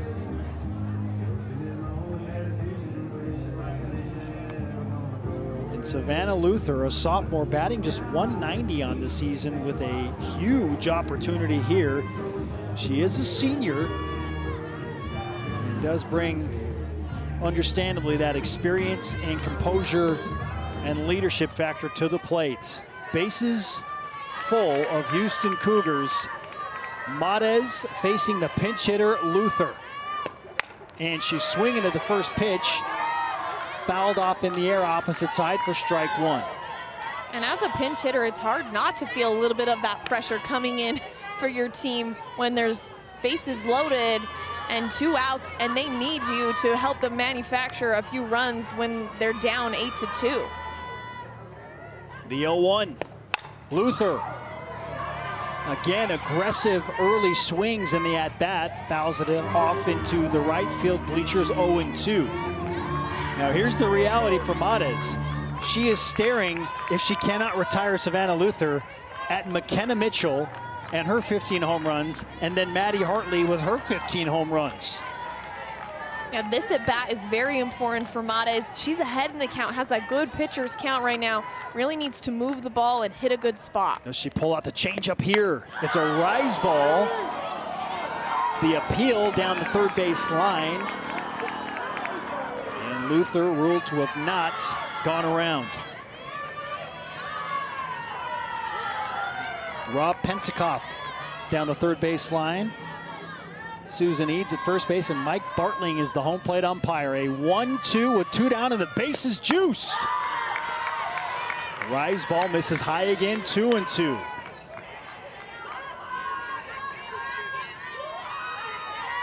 And this is where it's that perfect change-up opportunity, in my opinion, if she can hit a good spot with it right here. The 2-2 to Luther. Swung on, foul tip behind home plate, and it stays at 2 balls and 2 strikes with the 2 down. Gardner on third, Cintron on second, Aguilar on first. Definitely a massive pinch hit opportunity. Yeah, pivotal moment in this game right here, either for BYU or for Houston. Swung on and missed. Mates with her 6th strikeout of the game, and by far the biggest of those 6. Houston will strand 3 as Luther goes down swinging. BYU remains in front, 8-2. We'll take things to the bottom of the 4th.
Welcome back to Miller Park. Game 1 of 3 between Houston and BYU in a critical Big 12 series at essentially the midway point. BYU with an 8-2 lead as we move in to the bottom of the 4th inning. And joining us now from the Houston dugout is their head coach, Chrissy Schoonmaker. Coach, massive opportunity obviously for your team there in the top of the 4th, and it's been 2-out hitting that has put you in some of those positions. What's happening, especially in the back of your order with some of those key players there? Yeah, they're doing a nice job with their lefties. I made a decision there to go a right-handed hitter because all 6 of our hits are against righties at the plate, so I made a decision strategically thinking we can make something happen. 2-out hitting is the name of the game in our sport. 2-out RBIs can be difference makers in a season, so we're going to keep chipping away and working to get it done. I just mentioned how critical this series is for both teams as you try and build some momentum going into the back half of play and qualify for that Big 12 tournament. What's been the message to your team as they've taken their lumps in a very loaded Big 12 conference? Yeah, I mean, we're a young team. I think we're the youngest team in the Big 12. We talk a lot about the process and just winning our moments, going to moment to moment in a season, moment to moment in a game. We try to break it up, winning half inning at a time. So we're going to keep battling. We're going to keep fighting. We're a team that's known for having a late inning surge. So we're going to keep chipping away to put ourselves in a position to come through in another moment like that when it presents itself in this game. Well, again, the 2-out hitting has been there tonight. I need to finish with this. McKenna Mitchell, Maddie Hartley, 30 combined home runs is just incredible. So fun to watch them play all season. What's working so well for them at the plate, especially in the power hitting situation? Sure, both of them are 2 players. McKenna and Maddie put a lot of effort into their craft. They hit the weight room. They take their hacks in the cages, and they're really coachable players. They've certainly led our offense 15 home runs apiece. I think they're both second in the Big 12 in that, and it's fun to watch them play. But it's no surprise if you get to see them every day with how they work and how they train. So it's fun to see their success come through for them. Coach, great to have you here, and great to have you in the Big 12. Thank you. We wish you the best of luck the rest of the way. I appreciate it. Thanks for having me here. Go Cougs. You got it. Chrissy Schoonmaker from Houston. Her team trying to dig out of a 6-run deficit. And wow, had a golden opportunity there in the top of the 4th with the bases loaded, 2 outs. And to their credit, they're manufacturing things with 2 outs on the board, Taylor, but couldn't make it happen with the pinch hit roll of the dice with Savannah Luther, and I love to hear the ideology and the thought process behind Chrissy Schoonmaker opting for that scenario. It didn't work out, but I mean, she said it. This team has been gritty, and they have found ways to just keep fighting in late inning scenarios and with 2-out scenarios. Yeah, I was interested why she made that switch, but after hearing her, I'm like, oh, yeah, that totally makes sense. These coaches are so smart and think of just things the average person, or I even played, and I didn't even think of something like that. So pretty fun that we get to hear those coaches' perspectives. Rita Tavita is the leadoff batter for BYU in the bottom of the 4th, facing the 3rd pitcher for Houston tonight, London Park. Park came in to replace Nicole Badeau and got 2 big outs to limit BYU to only the 2 runs in the bottom half of the 3rd. It's a ball and 2 strikes to Tavita.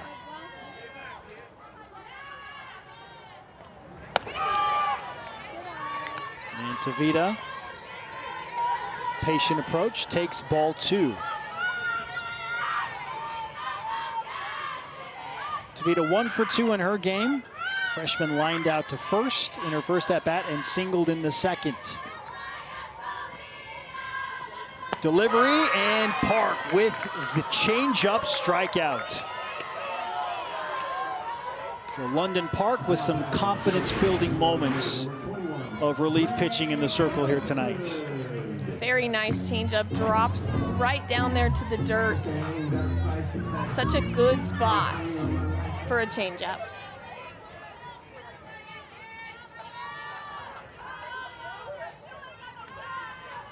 London Park with her 15th strikeout of the season as Tavita goes down swinging for BYU. And something I think is going to really work in BYU's favor is this is now the 3rd Houston pitcher that they've seen. And on stat records, Houston only has 6 available pitchers that have been throwing this year. They've already made it through half of them, and there's still half of today's game and 2 more full games. I think that's going to be a big advantage for BYU, getting to see so many pitchers so early in this series. We might see a fourth pitcher tonight as Houston continues to have players warming up in the bullpen. Maddie Hartley is seen throwing there. She is the designated player. And the changeup is another beauty from Park on Bree Townsend to go ahead in the count, a ball and 2 strikes.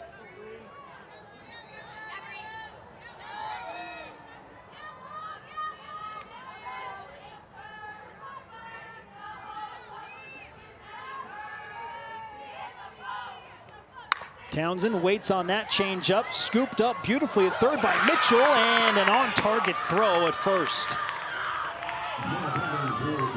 And 2 really good scoops right there. Mitchell and then Esparza just dug that out of the dirt too. A short hop is a little bit easier to deal with over there at first base, but still a very nice play by Houston. Yeah, good point by you, Taylor, on that tough catch over at first base by Esparza. Beautiful defense by Houston there on that last sequence. Tristan Turlington is the batter for BYU with 2 outs and nobody on. Turlington with an RBI single and reached into third on one of Houston's 2 errors committed thus far tonight. A ball and no strikes to the BYU shortstop. Make it 2 balls and no strikes. Turlington at shortstop, replacing the injured Haley Morrow, who was hit by star pitcher Nigeri Kennedy in the Texas Tech series and suffered a fracture. Now, we don't know how severe the fracture is in her arm as Turlington hits a laser shot on a short hop down the third base line. That is handled by Mitchell again. But Turlington taking over for Morrow at shortstop. She'll go back to that defensive position after a quick offensive series for BYU. Houston's defense stepping up in the bottom of the 4th. They hold BYU scoreless for the first time in an inning tonight. We'll be back with more Big 12 softball on ESPN+. The power of we is all for one. It's all for you. It's always there for you. It completes your circle. It says you've got a team even when you're out there alone. And with Intermountain Health in your circle, you'll always have the care you need to live the healthiest life possible. That's the power of we. Intermountain Health. Dr. Kamwala, she is the mother of my business. There's a lot of support and belief in what she's doing. So I've taken a traditional textbook model of education, I hate to say, I've flipped it. All experiential learning, hands-on, real-world application. It's all about the people, all about the people. That's where you learn. It's not the money. It's when you touch people by the heart is what makes a real difference.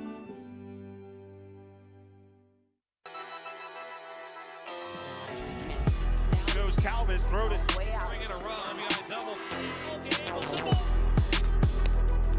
Big conference. You call it foul out of the third. Great defense. Jockey in the second. In the Big 12. Up. That base runner.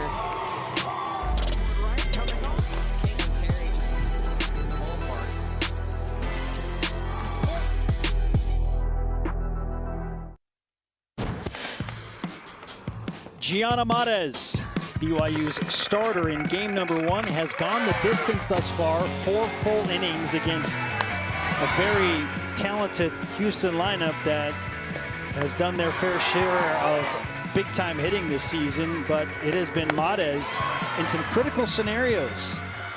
Bearing down 6 strikeouts, only 2 walks, has held Houston to 6 of 17 overall. And 3 of 11 with runners on base. Just giving up the 1 extra base hit against a team that hits a ton of home runs. Well, certainly not perfect, but again, situational pitching for Matez has been the bright spot for her in the circle tonight. And working through that stress fracture in her foot. 2 hops to Bree Townsend, handled beautifully at third base for a quick out here to open up the top of the 5th. Alongside Taylor Williams, I am Spencer Linton. As we take one more look at the quick scoop and throw out by Bree Townsend. And what I love going back and watching those strikeouts from Mata is she's not just striking out people on the changeup or the rise ball or the curve ball. She's got all of them working for her. Well, that might be home run number 16 on the season for Maddie Hartley, and it is a one-out solo blast. We were just talking about the lack of extra base hits given up by Matez, but at some point Hartley is going to deliver, and she does. And like you said, when you have 15 home runs on the season, it's almost a matter of time before someone like Hartley is going to get a hold of one. Luckily for BYU, with nobody on base in a single home run. That sails over the right center field wall with Lexi Bennett out there, knowing that she had no shot to reach that blast from Hartley. And a well-earned smile for Hartley that she takes back to the Houston dugout. It's 8-3. That one hit weakly, and Townsend couldn't pick it up cleanly off that little nubber. And Essman is over to first base safely. A weird spin on this ball. Yeah. And I feel like ones like that, you really have to watch them all the way into your glove, or something like that can happen really easily. Bree Townsend just almost going to throw it before it was all the way there. So BYU grants Houston an extra out here in the top of the fifth, with the Cougars wearing the black jerseys already with one across, thanks to that solo home run from Maddie Hartley. Riley Gardner, and this is where the lineup has really found its footing for Houston tonight, is batters 5 through 9. Gardner is 2 for 2. And now works to count to a ball and a strike.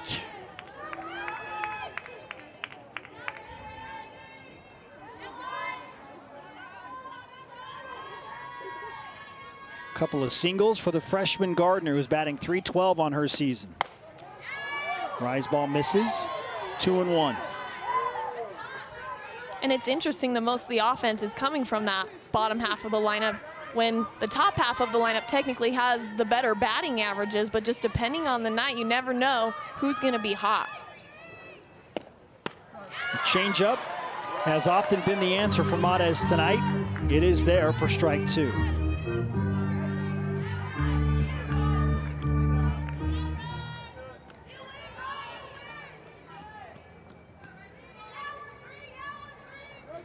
The 2-2, strikeout number 7 for Gianna Matez. So in the UVU game earlier this week, Matez came in and threw incredible. And I wondered how many times teams she's opposing swing and miss on her changeup. There's not very often there is contact made. That just shows you how well she's hiding that pitch and hitting good spots with it. Gardner is retired for the first time tonight on the strikeout. It'll be another pinch hitter for Houston. Change in the lineup. It's Jordy Wilkins, junior from Houston, behind the heat from Matez. As she moves ahead in the count, 0-1.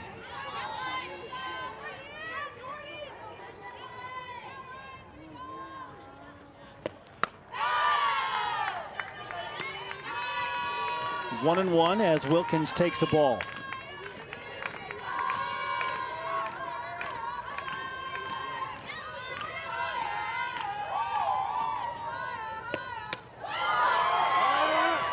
Brittingham is going to attempt to throw down to second after that ball popped out of her glove on the reception of the pitch. Houston now with a runner in scoring position as Essman legs out second base.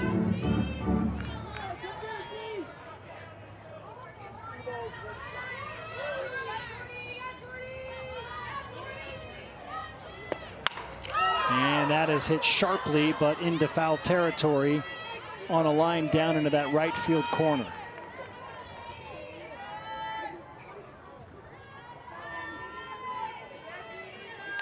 Gianna Matez working deep into this game, is through 4 2/3. And this seems to be kind of where Houston likes to do their work, with 2 outs. And can they do it again right now?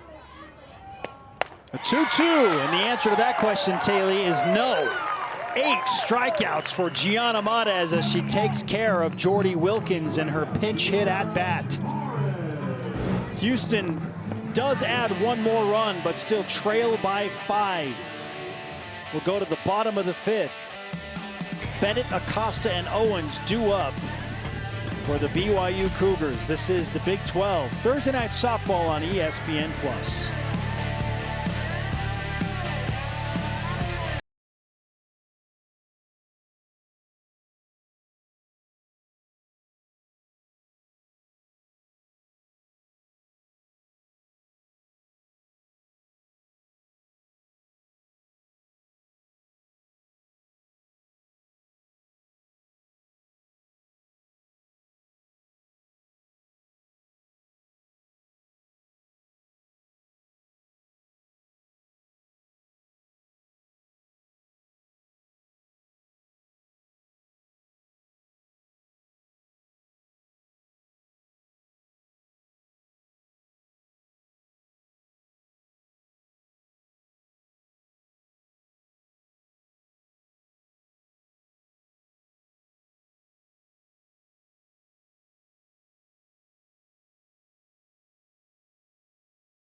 That's sunset.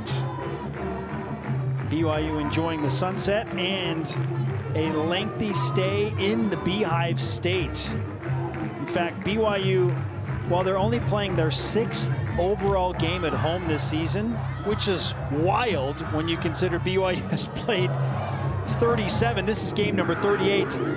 They will not leave the state in the final 14 games they play. In fact, if you go back to the game against Utah Valley on Tuesday, BYU will play the final 15 inside the Beehive State, and 12 of those 15 on this field. Yeah. So opportunity knocks for BYU in the comforts of their own home, not having to travel after picking up some significant frequent flyer miles early in the season, to just take a breath and try and build some momentum where they feel understandably more comfortable.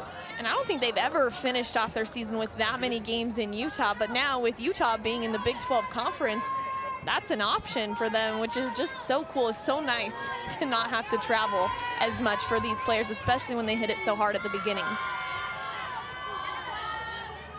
Lexi Bennett leads things off for BYU with the 5-run lead here in the bottom of the 5th. This BYU team has been through it, to put it lightly. The toughest schedule in program history, and doing so with your top 2 pitchers out for essentially the entirety of the season. And miscommunication there on what should have been and could have been a rather easy out for Houston. And if you're Bennett, that almost never goes your way. That is one of those worst case scenarios as a hitter, when you just pop it up foul like that. But wow, like you said, Houston, something happening right there between Esparza and Cintron. Definitely should have been Esparza's ball, that first baseman, coming in like that. Well, Bennett will try and take advantage of the additional opportunity here on the 1-2 count. A little slapper, and she's gonna do just that. Well, that is a rough at-bat for Esparza at first base, with the miscommunication with her catcher on the potentially easy pop out that they just let drop, and then I know this is always a tricky play, and even if she picks it up, I'm not sure that she's going to get the flip over to first base in time to get BYU's speediest base runner in the lineup tonight. It definitely would have been close. And you wonder if Esparza just takes her head off the ball a little bit because she's thinking back to the play right before where she didn't make the catch. Just have to stay in every single moment, even when those little mistakes happen. Danica Acosta now up to the plate, batting .330 on the season. BYU's second baseman. Does have 2 home runs for BYU. One of them a walk-off winner against Kansas that produced one of BYU's 2 Big 12 wins to this point of the season. And after she hit that walk-off, she came up the next day in a loss to Kansas, but still had another home run. So back-to-back games for Acosta with her home runs, and she's looking to produce some fireworks here against London Park, who is behind in the count, 2 balls and no strikes, with Bennett safely on at first. So Chrissy Schoonmaker into the circle, perhaps to calm down London Park a little bit. And Houston really has just struggled to play super clean defensively tonight. They've just only the 2 technical errors, but a lot of bobbled balls for them that are just coming back to bite. You know they'll want to come out the rest of tonight's game and tomorrow playing a lot cleaner.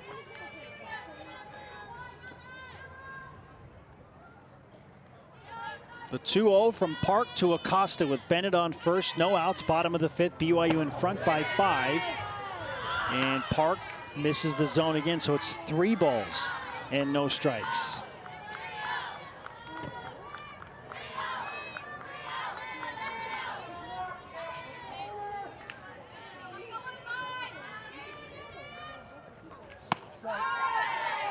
Acosta welcoming a strike there on the 3-0 count.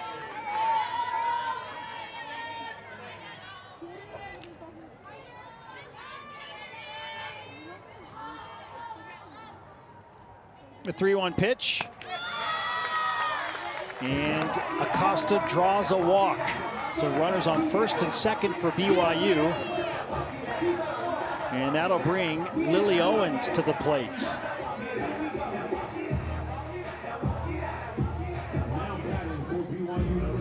And by necessity, with BYU leading by 5 runs already and having 2 runners on base, we should point out that Owens, if she hits a home run here, I was just thinking could the same end this thing. game. Yes. And you think Owens wanted it with that swing? Yeah, she was going for it. 7 home runs on the season.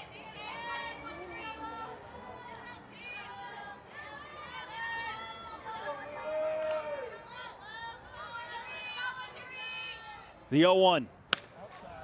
Another changeup, misses outside, maybe a bit low from Park. And a run rule win in game 1 for BYU would be huge for their confidence and that momentum as they go into the rest of the series. And Owens pops it up out of play for strike 2.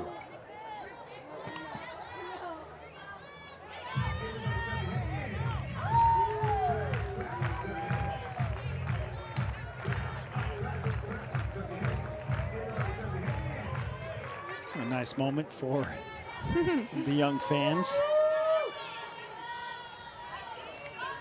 Always exciting if you get a ball at a ball game. Owens strikes out, down to her knee. Park, when I say knee buckler, I mean that quite literally. She's gone a few BYU hitters on that changeup. Yeah, Lily Owens doing everything she can to at least make contact with that pitch. You know she wanted that at bat. So 1 down on the strikeout for Park, and Schuler 2-hopper to short. They'll get the force out at third as Lexi Bennett is late sliding in. Good play for the Houston defense to get out number 2. Esmond going over to Mitchell at third. BYU will keep runners on first and second as Schuler reaches on the fielder's choice and pushes Acosta over to second base. Here is Matty Udall-Woolley, who does have a home run in tonight's game. Takes strike one from Park.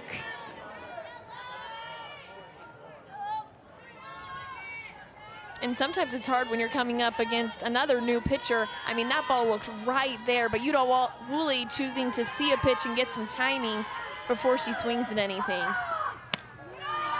Low and away for ball one. Some resilient pitching here in the bottom of the fifth from London Park.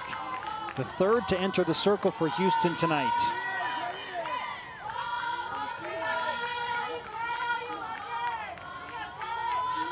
Two on for Matty Udall-Woolley.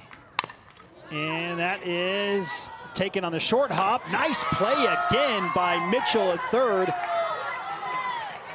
And Gordon Eakin might be appealing something. Does he think that that was picked up in foul territory? Yeah, it was really close, so that would not surprise me.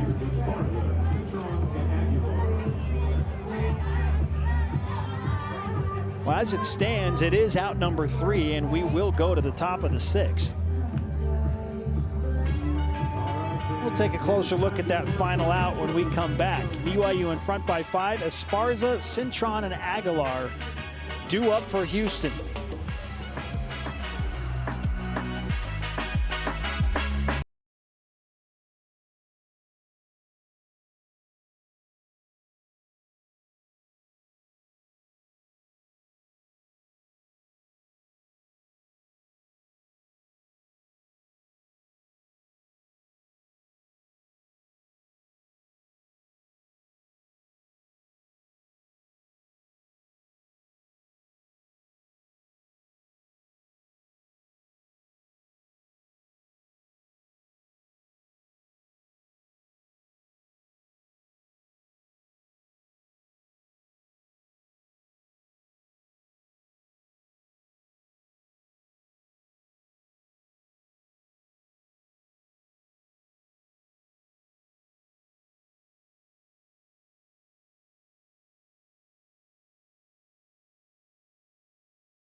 As promised, here's a closer look at that last out to end the 5th inning, with Mitchell coming up to make the play from third base. And at initial glance, we wondered if that was a foul ball, which Gordon Eakin was for a moment arguing on the BYU side. The hard part here is while her body is clearly outside the line, if her glove is considered to be over the line in any capacity, and she receives the ball with the glove over the line, that's a fair ball. Yeah. And we don't have an angle to really show otherwise. Yeah. Like that's a tough one. But it does seem her glove is in front of her left leg, and we know her left leg's in foul, so I don't know. That's a tough one. I'm surprised BYU didn't try for that one on an official review. The Cougars end up stranding 2 runners, so they've left 6 on base total. Houston has stranded 5 in the first 5 innings of the game. BYU remains in front by 5 runs at 8-3. Those 8 runs for BYU on 11 combined hits. Houston with 3 runs on 7 total hits. Here is Haley Gore as the roster moves continue for Chrissy Schoonmaker. And Gore is brushed back with ball 2 inside from Gianna Matez, who has gone the distance for BYU in the circle. And with some style, no less. 8 strikeouts for Matez in the 5 innings pitched. On a line to Turlington, who catches that ball on the fly on her knees.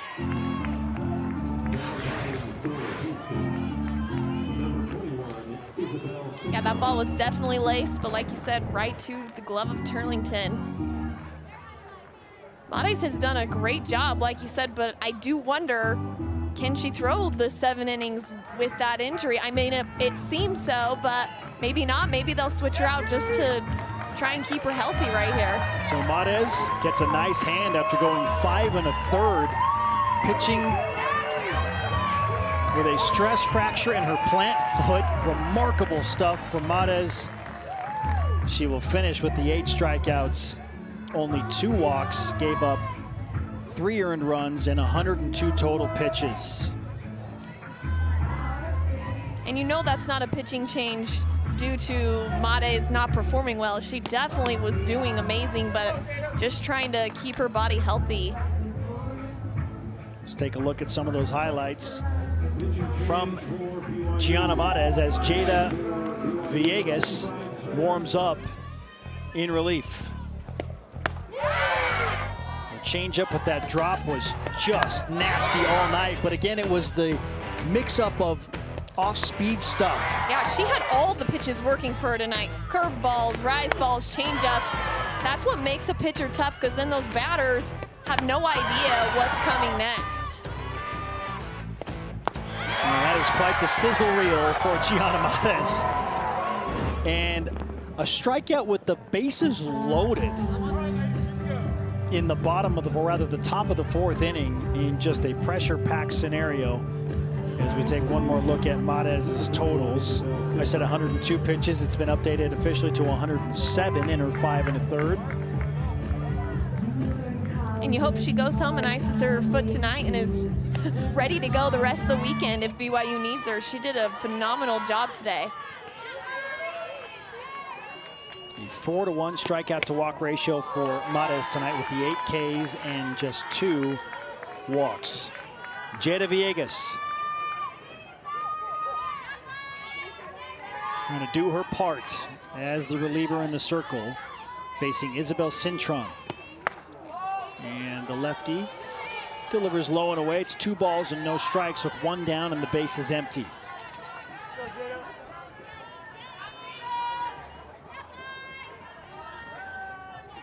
Cintron 2 for 2. With an RBI single in the second, make it 3 for 3. She singled in the 4th, so 3 singles for Isabel Cintron.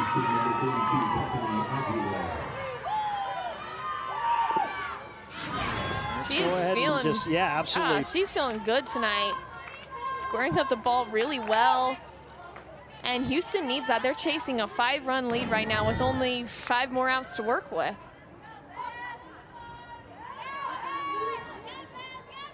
Cintron with 3 of Houston's 8 hits. And again, the back half, batters 5 through 9 have produced 6 of Houston's 8 hits. Bethany Aguilar is also perfect at the plate. She's 1 for 1 with an RBI double in the second. She walked in the 4th. And a little bit of a shaky start for Jada Villegas, taking over for Gianna Mares. Pete Meredith, some words of encouragement for Jada and his catcher Ilovea Brittingham.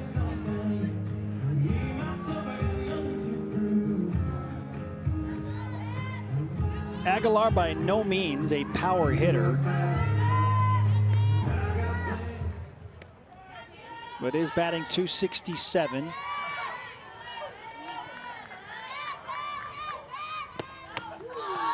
And Villegas delivers outside of the zone again, 2-0.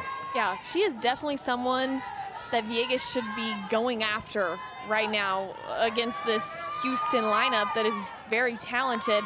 She has a 5-run lead, and so she really just needs to throw strikes, make Houston hit the ball, and let her defense do some work for her.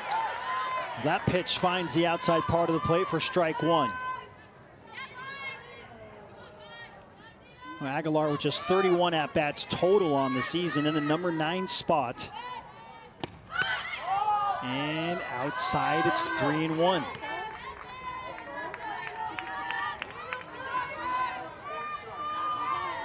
So Ken Villegas perhaps feeling a few nerves now with a runner on first. And behind in the count, 3-1, deliver a needed strike for BYU. She does, and it's fouled out by Aguilar. It's a full count.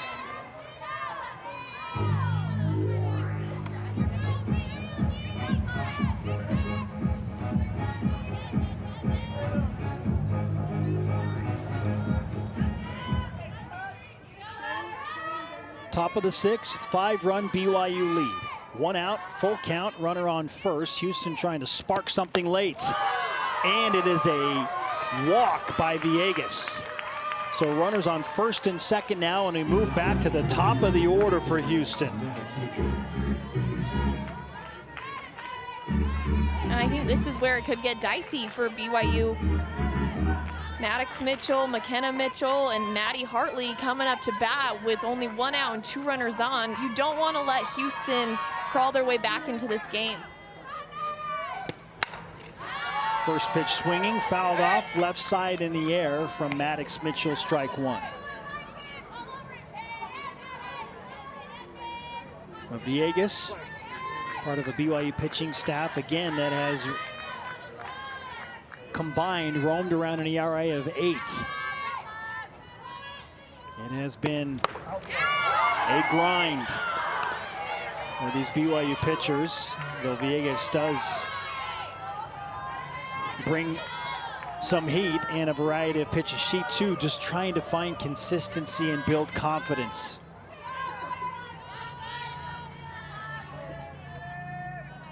The 1-1. Low, maybe inside at the knees. And even though the beginning of the season was tough for BYU and the pitching staff, it only gave them experience that should help them as they go into this last half of their season, that they are capable. A seeing eye single for Maddox Mitchell. Throw home! Oh, it was on line, but Brittingham may have short-armed receiving that ball.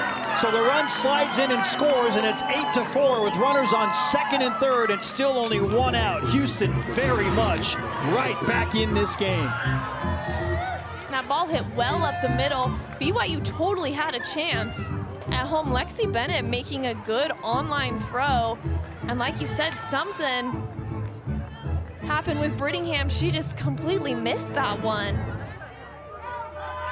Well, Bennett with an on-target throw, and maybe it took a funny hop off the dirt, but yeah, just beyond the glove of Ilovea Brittingham, looked like maybe she was getting ready for an impact of some sort. And it looked like she had the runner by a step and a half. So a break for Houston there. And now the Cougars in black jerseys, the visitors, trying to make this game really weird with McKenna Mitchell at the dish, facing Jada Villegas.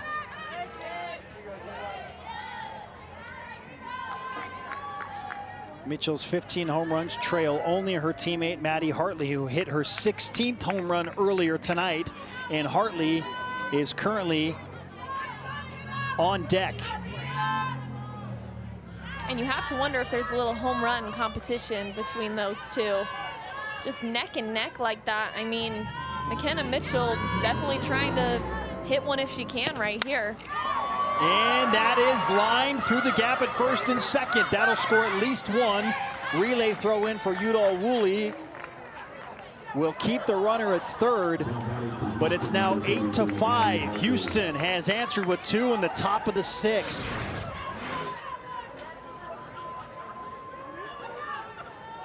And a great spot to hit the ball with runners in scoring position. Houston easily adds another one. Bethany Aguilar, the latest to touch home plate for Houston.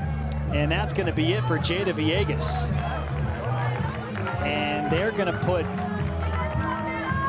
Modes, I believe, right back in the game. Wow. And that's when it's hard to make decisions of pulling pitchers because they want to save Modes, but they also want to win this game. BYU set themselves up so nicely to take this one. they really got to slow it down right now. It is now 8-5. Houston trying to rally in a major way. Trailed by as many as 6 runs in this game at 8-2. BYU scored all 8 of their runs in the first 3 innings. Houston has countered after 2 in the second with a single run in the 5th, courtesy of a home run from Maddie Hartley, who is at the plate right now. Okay, so Gianna Mates just came in, and they didn't give her any warm-up pitches. and umpires ready to go. I mean, she did throw already this inning, so maybe that's why, but I think she was expecting a few warm-up pitches. Maybe she said, okay, yeah, let's do this. Wow, drama building in Provo. Runner goes down to second, and did it hit Mates? It looked like that ball deflected off of BYU's pitcher on the throw down for I think I Brittany. heard her just say it hit her glove. So yeah, it touched her glove on the throw. So Mitchell, and yeah, that ball deflects off of the glove of Mates apparently, and caroms slowly towards second base. So runners on second and third now for Maddie Hartley. The 1-0 is a strike from Mates. Fascinating storylines developing in this game. Mates had gone 5 1/3 left. It was 8-3. Gave it up to Jada Villegas, who gets roughed up for a couple of runs very quickly. And now Mates is back at it, facing Houston's best power hitter. 2 balls and a strike with 1 out. Runners on second and third, trying to preserve the win. And bringing that home run power, this could very easily become a tied-up ball game. Can you win and save the same game as a pitcher? Hey. I know the answer to that question, but the idea is interesting, no doubt. Yeah. Given the circumstances of what Mates is now facing.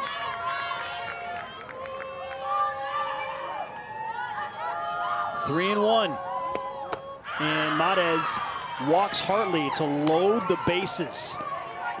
And honestly, in that situation, I think that's a smart move of BYU. You don't purposely walk her, but you don't throw her anything good, because that can change this game so quickly. I think take your chance with an open base and go after the next kid. Mandy Essman, the shortstop, is the cleanup hitter. 3 home runs on the season. Batting .265 currently. And Essman, notably, 0 for 3 against Mates tonight.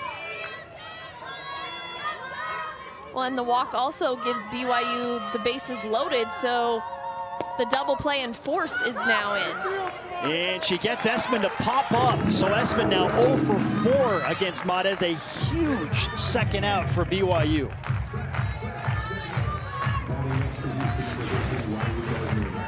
I believe she just got jammed up on that inside pitch.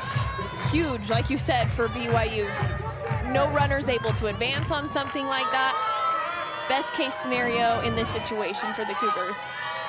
Wearing blue. That's the tricky part about this game. You have to clarify. Make sure you add that in there. Change up is a good one from Mates. Strike 1 to Riley Gardner. And Gardner is 2 for 3 tonight.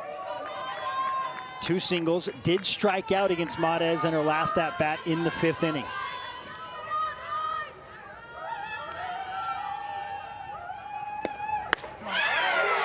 Back-to-back strikes with the off-speed approach from Mates. It's 0-2, and she is 1 strike away from getting out of a major jam here in the top of the 6th.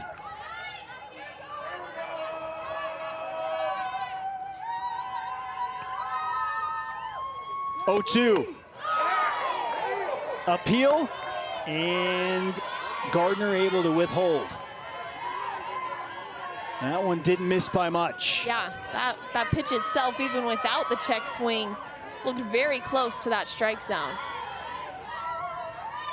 Does Matez have another big-time pitch? The 1-2, and it is fought off by Gardner.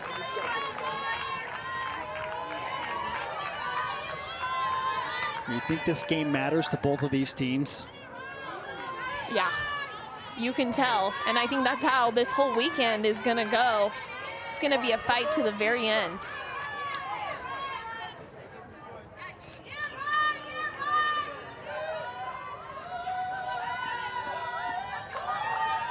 The 1-2, bases juiced. It is low and away. 2 balls, 2 strikes, 2 down.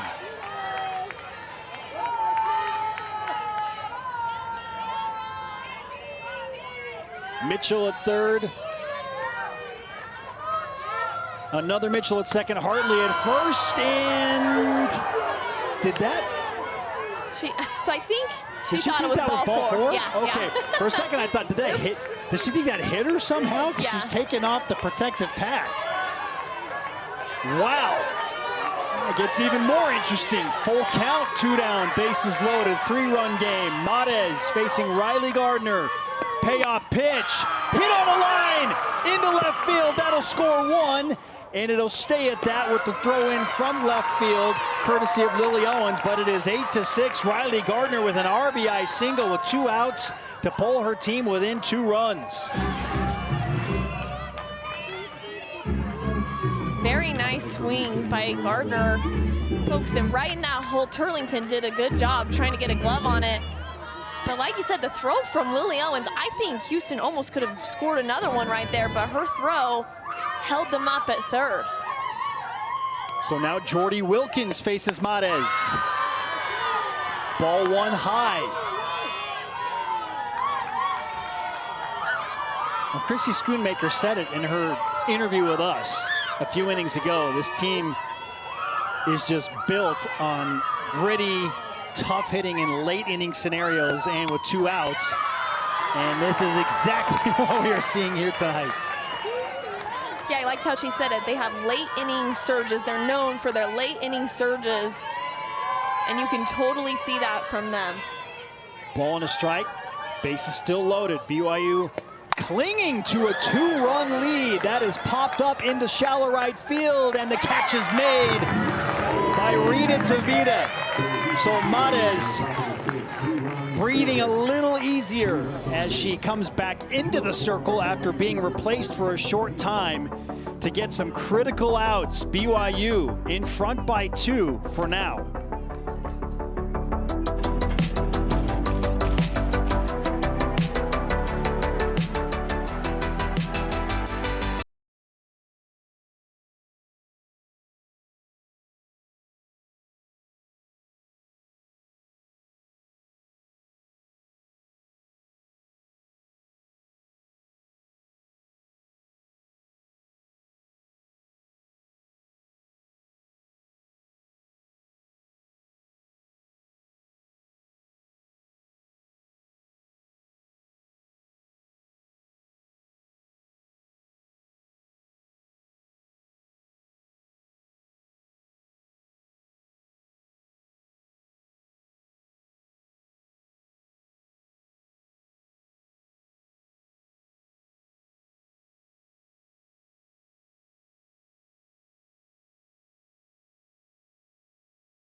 Welcome back to Miller Park in Provo, Utah, as we have now entered late game drama. Houston fighting back, down just 2 now after trailing 8-2. It is 8-6, and Houston, they know a thing or two about battling it out.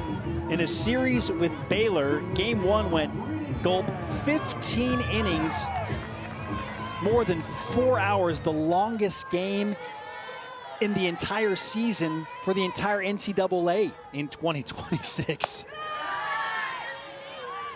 But not happening tonight. We are keeping it at 7. Ilovea Brittingham leading things off for BYU in the bottom of the 6th.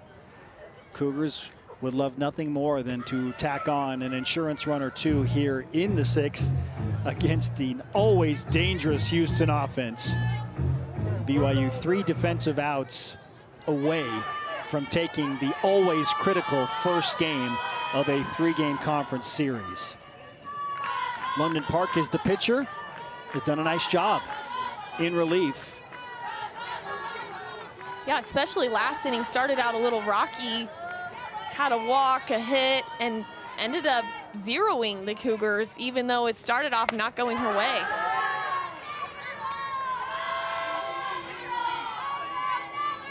Ball and no strikes to Ilovea Brittingham, who is 2 for 3 from the plate tonight.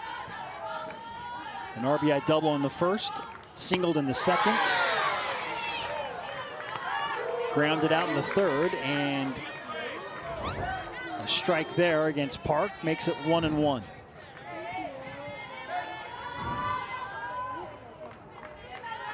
Brittingham's 2 hits tonight against Houston have doubled her entire total in Big 12 play. So just maybe this is a little flicker of confidence that she needs to get back to her usual self and be a key cog for BYU down the home stretch.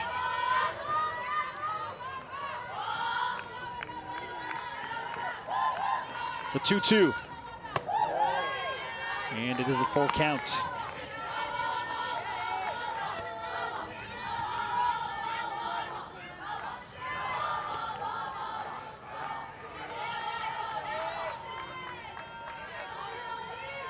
Payoff pitch. And Brittingham liked what she saw, but fouls it back. It'll stay at 3 balls and 2 strikes. And like we were talking about earlier, Brittingham swings the bat and she swings it hard. If she can just let that ball get a hair deeper on her, I think she's gonna find so much success.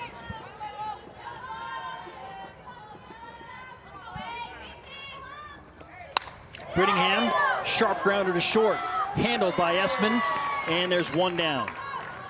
And that was so much better timing from Brittingham. She hit that ball nice and hard, happened to go right to Houston defender. But can't feel bad about a hard hit ground ball like that if you're Brittingham.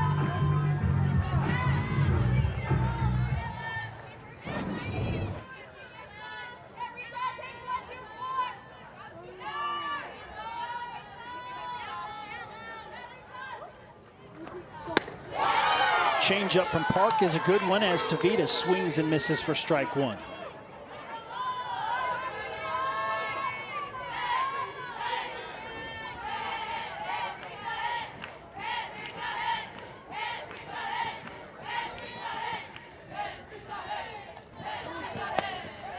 That's low for ball 1. Tavita is 1 for 3. Made a nice catch in right field at the fence early in this game. Her hit happened in the 2nd inning. A single. And trying to give BYU something to work with here in the bottom of the 6th. The Cougars in blue in front by 2 at 8-6. Both teams with an equal 11 total hits. Houston is stranded 9, BYU is stranded 8. And BYU only needs 3 more outs, but you know they would love some insurance runs going into the 7th inning, especially after we just talked about Houston and how much they like to put together runs late in games.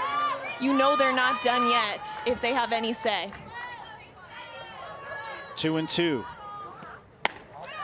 And Tavita works her own at bat to a full count scenario, just like Ilovea Brittingham did to lead off the bottom of the 6th.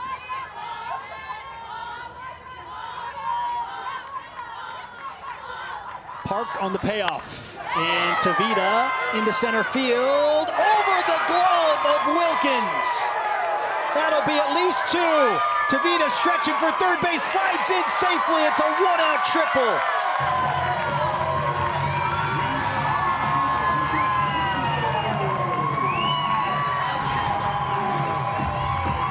Well-hit ball from Tavita. I thought maybe Houston's center fielder Redmond would be able to make a play on a ball like that, but it was just above her glove. And her momentum took her so hard into the wall. That's why Tavita was able to turn that double into a triple, because it took a second for Redmond to recover. Tavita's first triple of the season, her 8th extra base hit in her freshman BYU campaign. Bree Townsend is the batter. And just down the line on third is that insurance run that BYU could use to try and steal some of that momentum that Houston has taken back.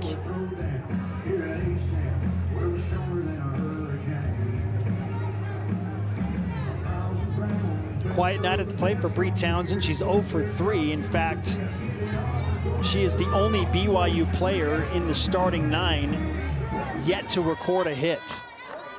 She's definitely due for the Cougars, and they'll take a run right now.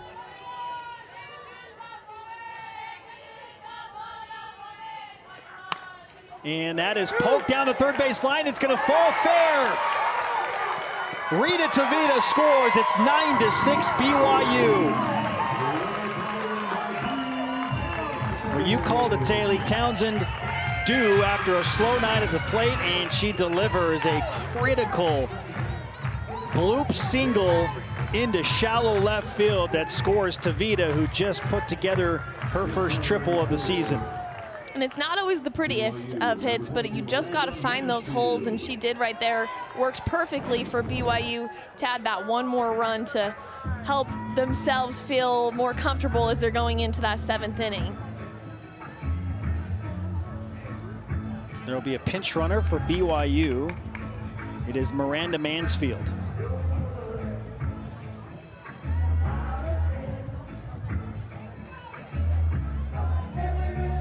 And fun to see her out on the base pass. She had some very aggressive base running earlier this week in the matchup against UVU. And I love to watch some aggressive base running. So I'm excited to see her out there pinching tonight. Tristan Turlington, the batter now, with the pinch runner, Miranda Mansfield on first, taking over for Bree Townsend. Turlington takes a strike from London Park. Due up for Houston in the top of the 7th are the 7, 8, 9 batters. Haley Gore, Isabel Cintron, who has been red hot, and Bethany Aguilar, who has also been great. And that's hit on a line to third base. Rather easy play for Mitchell. Tried to double up Mansfield at first, but Mansfield slides back safely. There are 2 outs now for Houston. And Lexi Bennett will be the batter for BYU.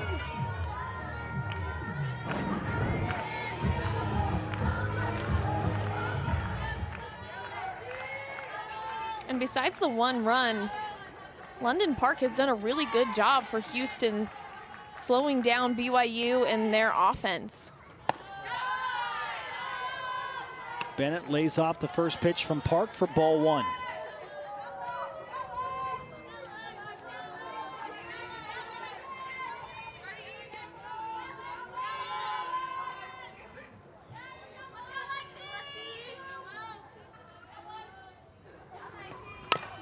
Slapped on the high bounce. Bennett is safe as she legs out an infield single. Espen gave it a strong throw, but that was such a high hop off the bat. And a great piece of hitting by the speedy Lexi Bennett. Yeah, a masterful hard ground ball that just bounced up. And there's nothing Houston can do about something like that from Lexi Bennett.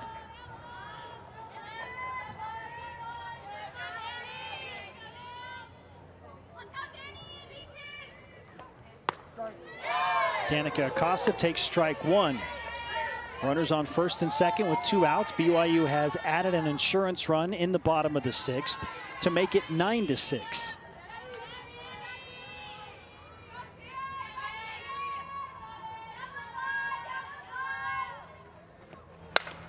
Down the line and fair. Acosta delivers. 1 run scores. Make it 2. A 2-out, 2 RBI double for Danica Acosta. 11-6 BYU. That ball was driven right down that first baseline. BYU needed these insurance runs against this very good Houston team. Although I'm sure they're wishing they could have come up with them the inning before and maybe gotten out of the game a little bit sooner, but they'll take them right now.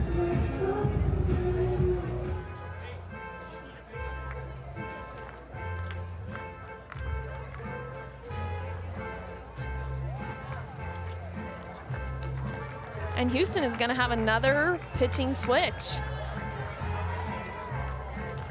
So London Park's evening is done.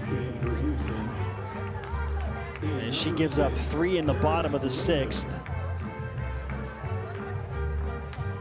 And for Houston, it'll be Paris Lehman.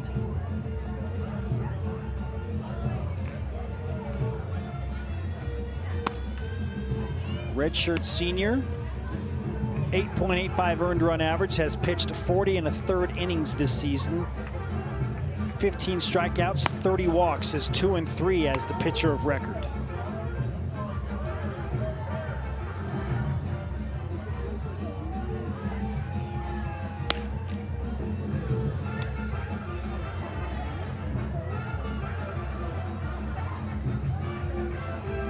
So Taylor, adding onto your conversation point from earlier, BYU getting a good look at 4 different Houston pitchers, try and get a beat on what they could see in the circle for the remainder of this series.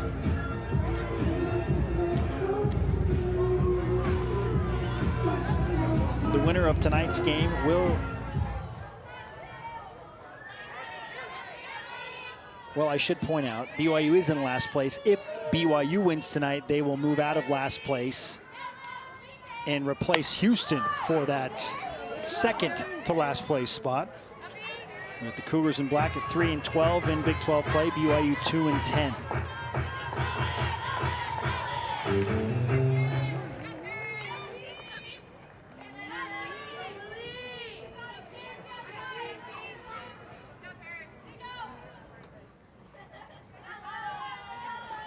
The 0-1 from Paris Lehman to Lily Owens. We'll have to wait just a moment more.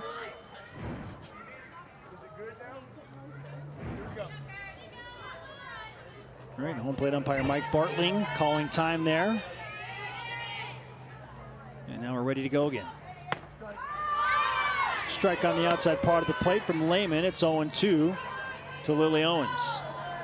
Danica Acosta is on second after she delivered a 2-out, 2 RBI double down the right field line. Owens keeps it going for BYU. It's going to be 12-6. 3 runs scored with 2 outs on the board. There's been a lot of 2-outs rallies tonight for both sides. And Lily Owens did a good job finding a hole up the middle. And the speed of Danica Acosta, you knew BYU was going to get another run off of a hit like that. Well, BYU is now 7 for 12 with 2 outs hitting tonight. 8 for 18 with runners in scoring position. And 16 total hits for BYU.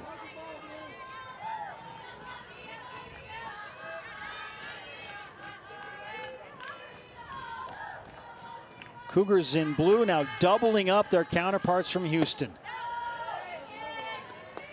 And how deflating for Houston going into this bottom of the 6th inning. They were within 2 runs of BYU, and now they have to chase 6 in that 7th inning at least. Haley Schuler is the batter, with Owens on first after her RBI single.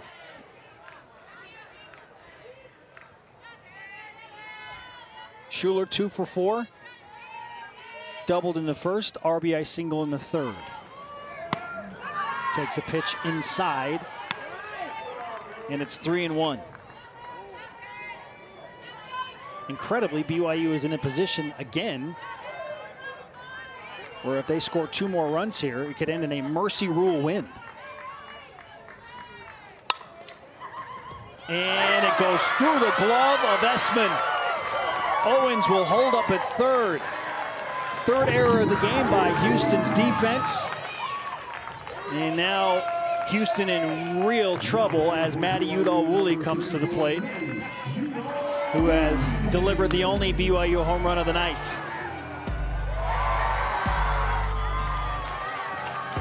Solo shot for her lone hit. 1 for 4 for the senior.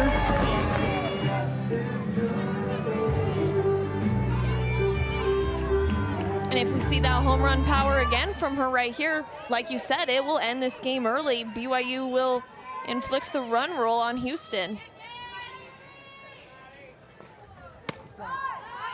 Just wild, the momentum swings late in this game. BYU led 8-2 at the end of the 3rd inning. Houston fought back to make it 8-6 and were a swing potentially away from tying this game, only to have BYU come back with 4 runs scored here in the bottom of the 6th. And now BYU with Schuler advancing to second, uncontested, no throw down, with both runners in scoring position, 2 down, and Matty Udall-Woolley potentially trying to end this game.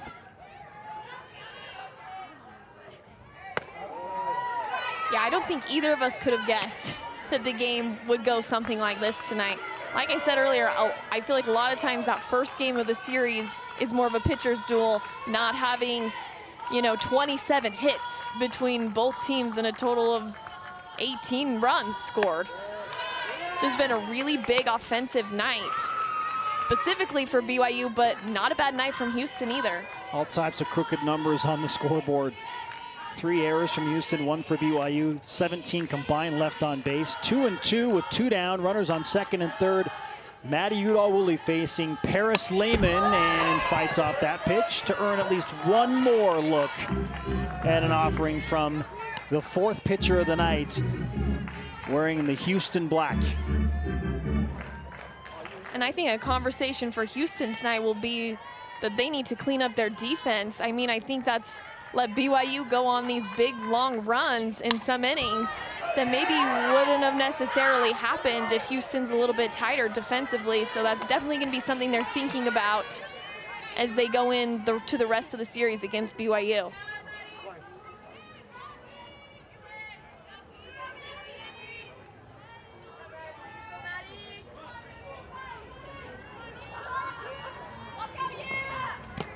And pitch gets away. Owens slides in safely. It's 13-6, and now BYU's a base hit away from invoking the mercy rule and finishing this game. 5-run bottom of the 6th for BYU. Schuler now over to third. It's a full count for Udall-Woolley.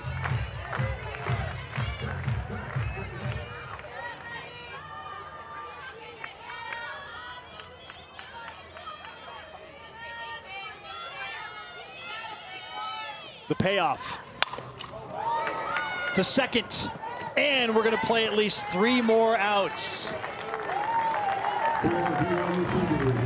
BYU in control, up by 7 runs as we go to the top of the 7th inning. Gore, Cintron, and Aguilar due up for Houston.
into the top of the 7th inning.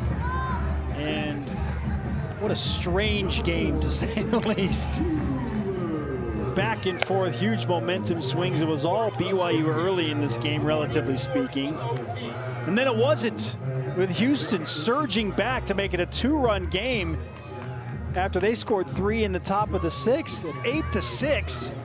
BYU then counters with a crooked number, 5 runs in the bottom half of the 6th to make it 13-6.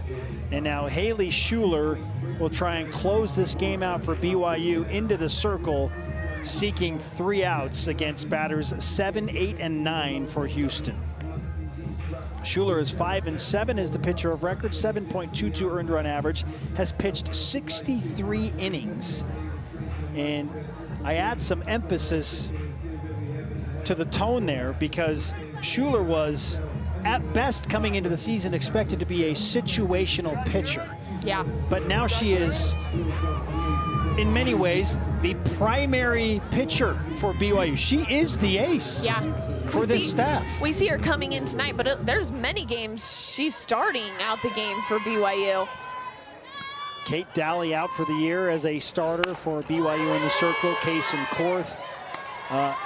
We've not received official word that she is out for the season, but at this point, wonder if she's ever going to pitch this season. So BYU's top 2 and talented pitchers on the sideline for the season. Makes it really tough if you're BYU. And Schuler has been a warrior, to say the least, to step in and take on a much bigger role. Doing good work from an offensive standpoint and certainly as a pitcher, and has an early out here as she retires Haley Gore. So advantage Haley Schuler in the showdown of Haley's in that last at bat. And a little bit of defensive switch up for BYU, bringing Haley Schuler into pitch. We now have Miranda Mansfield over there playing third and handled that ball really nicely. BYU's just 2 outs away from their first win of the series.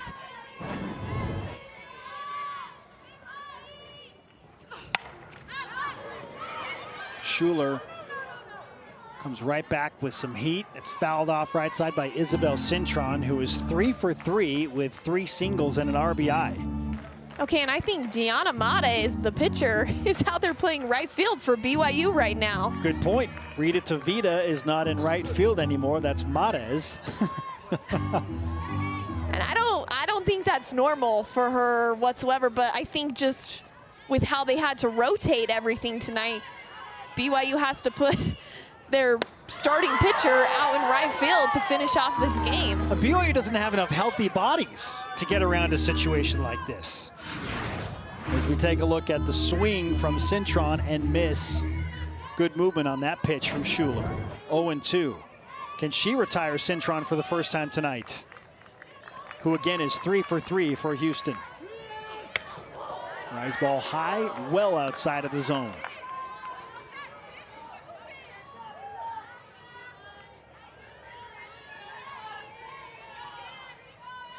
Schuler throwing to Ilovea Brittingham, who is not in the position that she typically plays at catcher.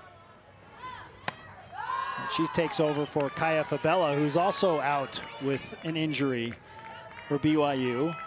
Yeah, and Brittingham can catch, but she is a very good center fielder, and that's her position up until recently, because BYU, again, just dealing with those injuries left and right. Into center field. Chasing Bennett back at the wall. Does she make the catch? No, it's over the fence for a home run.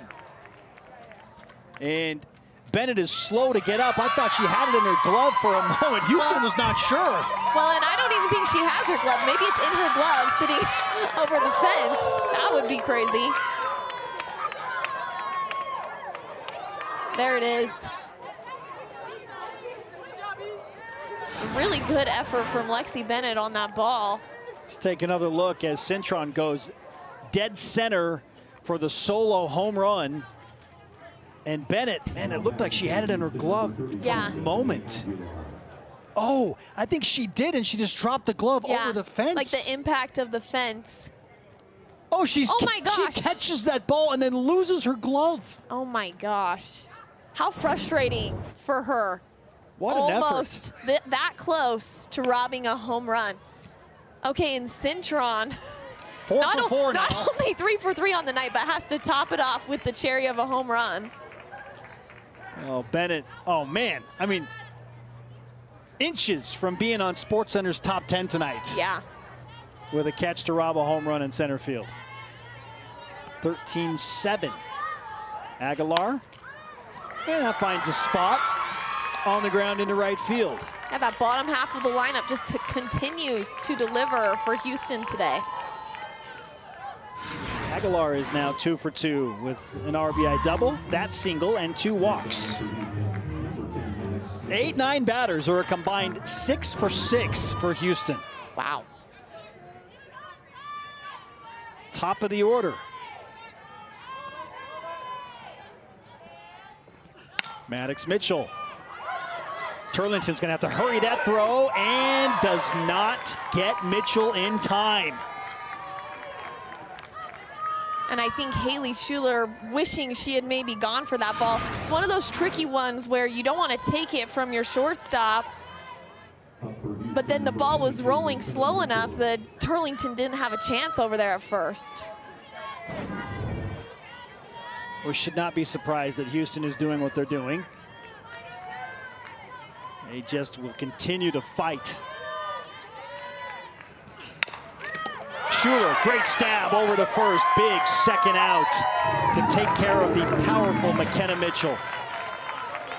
And she'll now face Maddie Hartley and her 16 home runs this season to try and close out the game. And a great snag, like you said, from Haley Schuler. That ball gets through and it's another Houston run coming across the plate. Houston down to their final out, and you wouldn't want anybody else at the plate.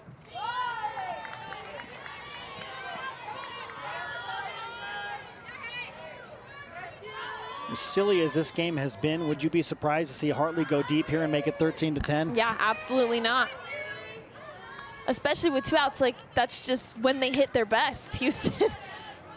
Normally it's like, okay, BYU, you just have, you know, 1 more out you got to grab, but it doesn't feel that way against this Houston team. It's almost like they hit better when they have 2 outs on the board. 2 balls, no strikes, 2 outs. First base is open, so maybe Schuler opts to walk Hartley and try and get the final out with a bases loaded scenario. Well, you're still up 6 runs. Yeah, because even if she does hit the home run, you still have to, Houston still has to come up with 3 more to at least tie the game. I would definitely try and pitch around her. 2-1.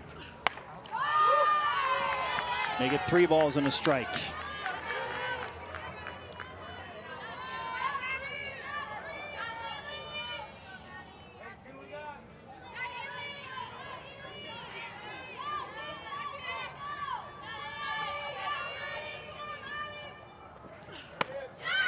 And Hartley walks. BYU's fans don't like it. But the scenario may be just what BYU needs. It will be a pinch hitter for Houston. And Hartley has been walked an incredible 28 times this year now. Just a huge walk number. Her on-base percentage is fantastic from that. But she's so hard to pitch to. You can see why teams do it. Bases juiced for the pinch hitter, Kylie Griffin, batting 154. Houston trailing 13-7. Griffin wasting no time taking a hack at that pitch from Haley Schuler and fouls it on a line down on the ground into right field for strike 1.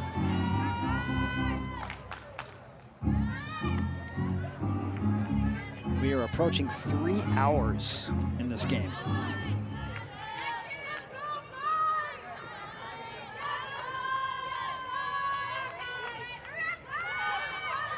The 0-1. Strike 2. Houston down to their final strike. BYU in front by 6, but the bases are loaded.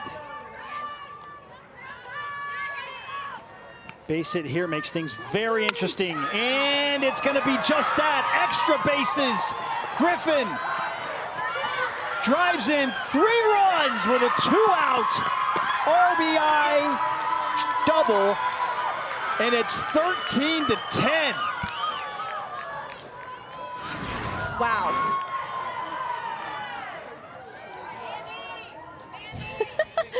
Houston refuses to go down to BYU tonight. Just crazy, especially with the 2 outs. They're within 3. They have a runner on second. And red-hot Riley Gardner coming to the plate, who is 3 for 4 tonight. And you should feel fairly safe if you're BYU up 7 going into this inning. But now all of a sudden, it's 3 runs and it doesn't feel safe. We are in a scenario where BYU had multiple opportunities to end the game in a mercy rule fashion in the 6th inning. Yeah. Couldn't do it. And now Houston has scored 4 on the top of the 7th. It is 13-10.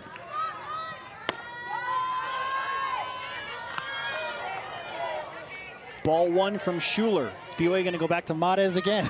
Yeah. Unbelievable game. 31 combined hits, 23 combined runs, 18 combined left on base. Well, and I think the fact that BYU didn't start off this inning with Gianna Mares really shows kind of the state of her foot. They really don't want to have to use her any more than they absolutely have to because they want to save her. Another conversation with Pete Meredith, BYU's pitching coach, and Haley Schuler. It's a quick one. Gardner does have 6 home runs on the season as a freshman, so she does bring a power element, no doubt about it.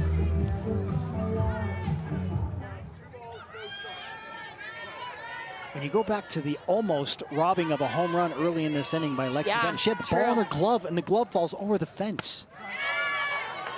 Strike from Schuler to Gardner. We've had over 30 hits combined in this game. And Houston down 3, but right there with the Cougars with 15 hits compared to BYU 16.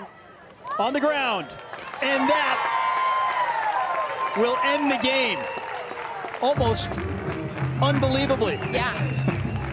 I was totally expecting Houston to keep things rolling with the way that this game has ebbed and flowed. Yeah, just never-ending offense on both sides of the field. But BYU finds a way in game 1 on their home field in an absolute offensive shootout. 13-10 is your final. BYU picks up their 3rd Big 12 win of the season. They move to 3-10 in Big 12 play. Houston drops to 3-13 in Big 12 play. And now the BYU Cougars, for the moment, replace Houston for 11th place in conference. And the Houston Cougars drop into last place. For Taylor Williams and every member of our outstanding crew who worked overtime today, no doubt about it, I am Spencer Linton saying goodbye from Provo, Utah. BYU victorious 13-10. A reminder, all games airing on the ESPN networks are streaming live and archived on the ESPN app. This has been a presentation of ESPN.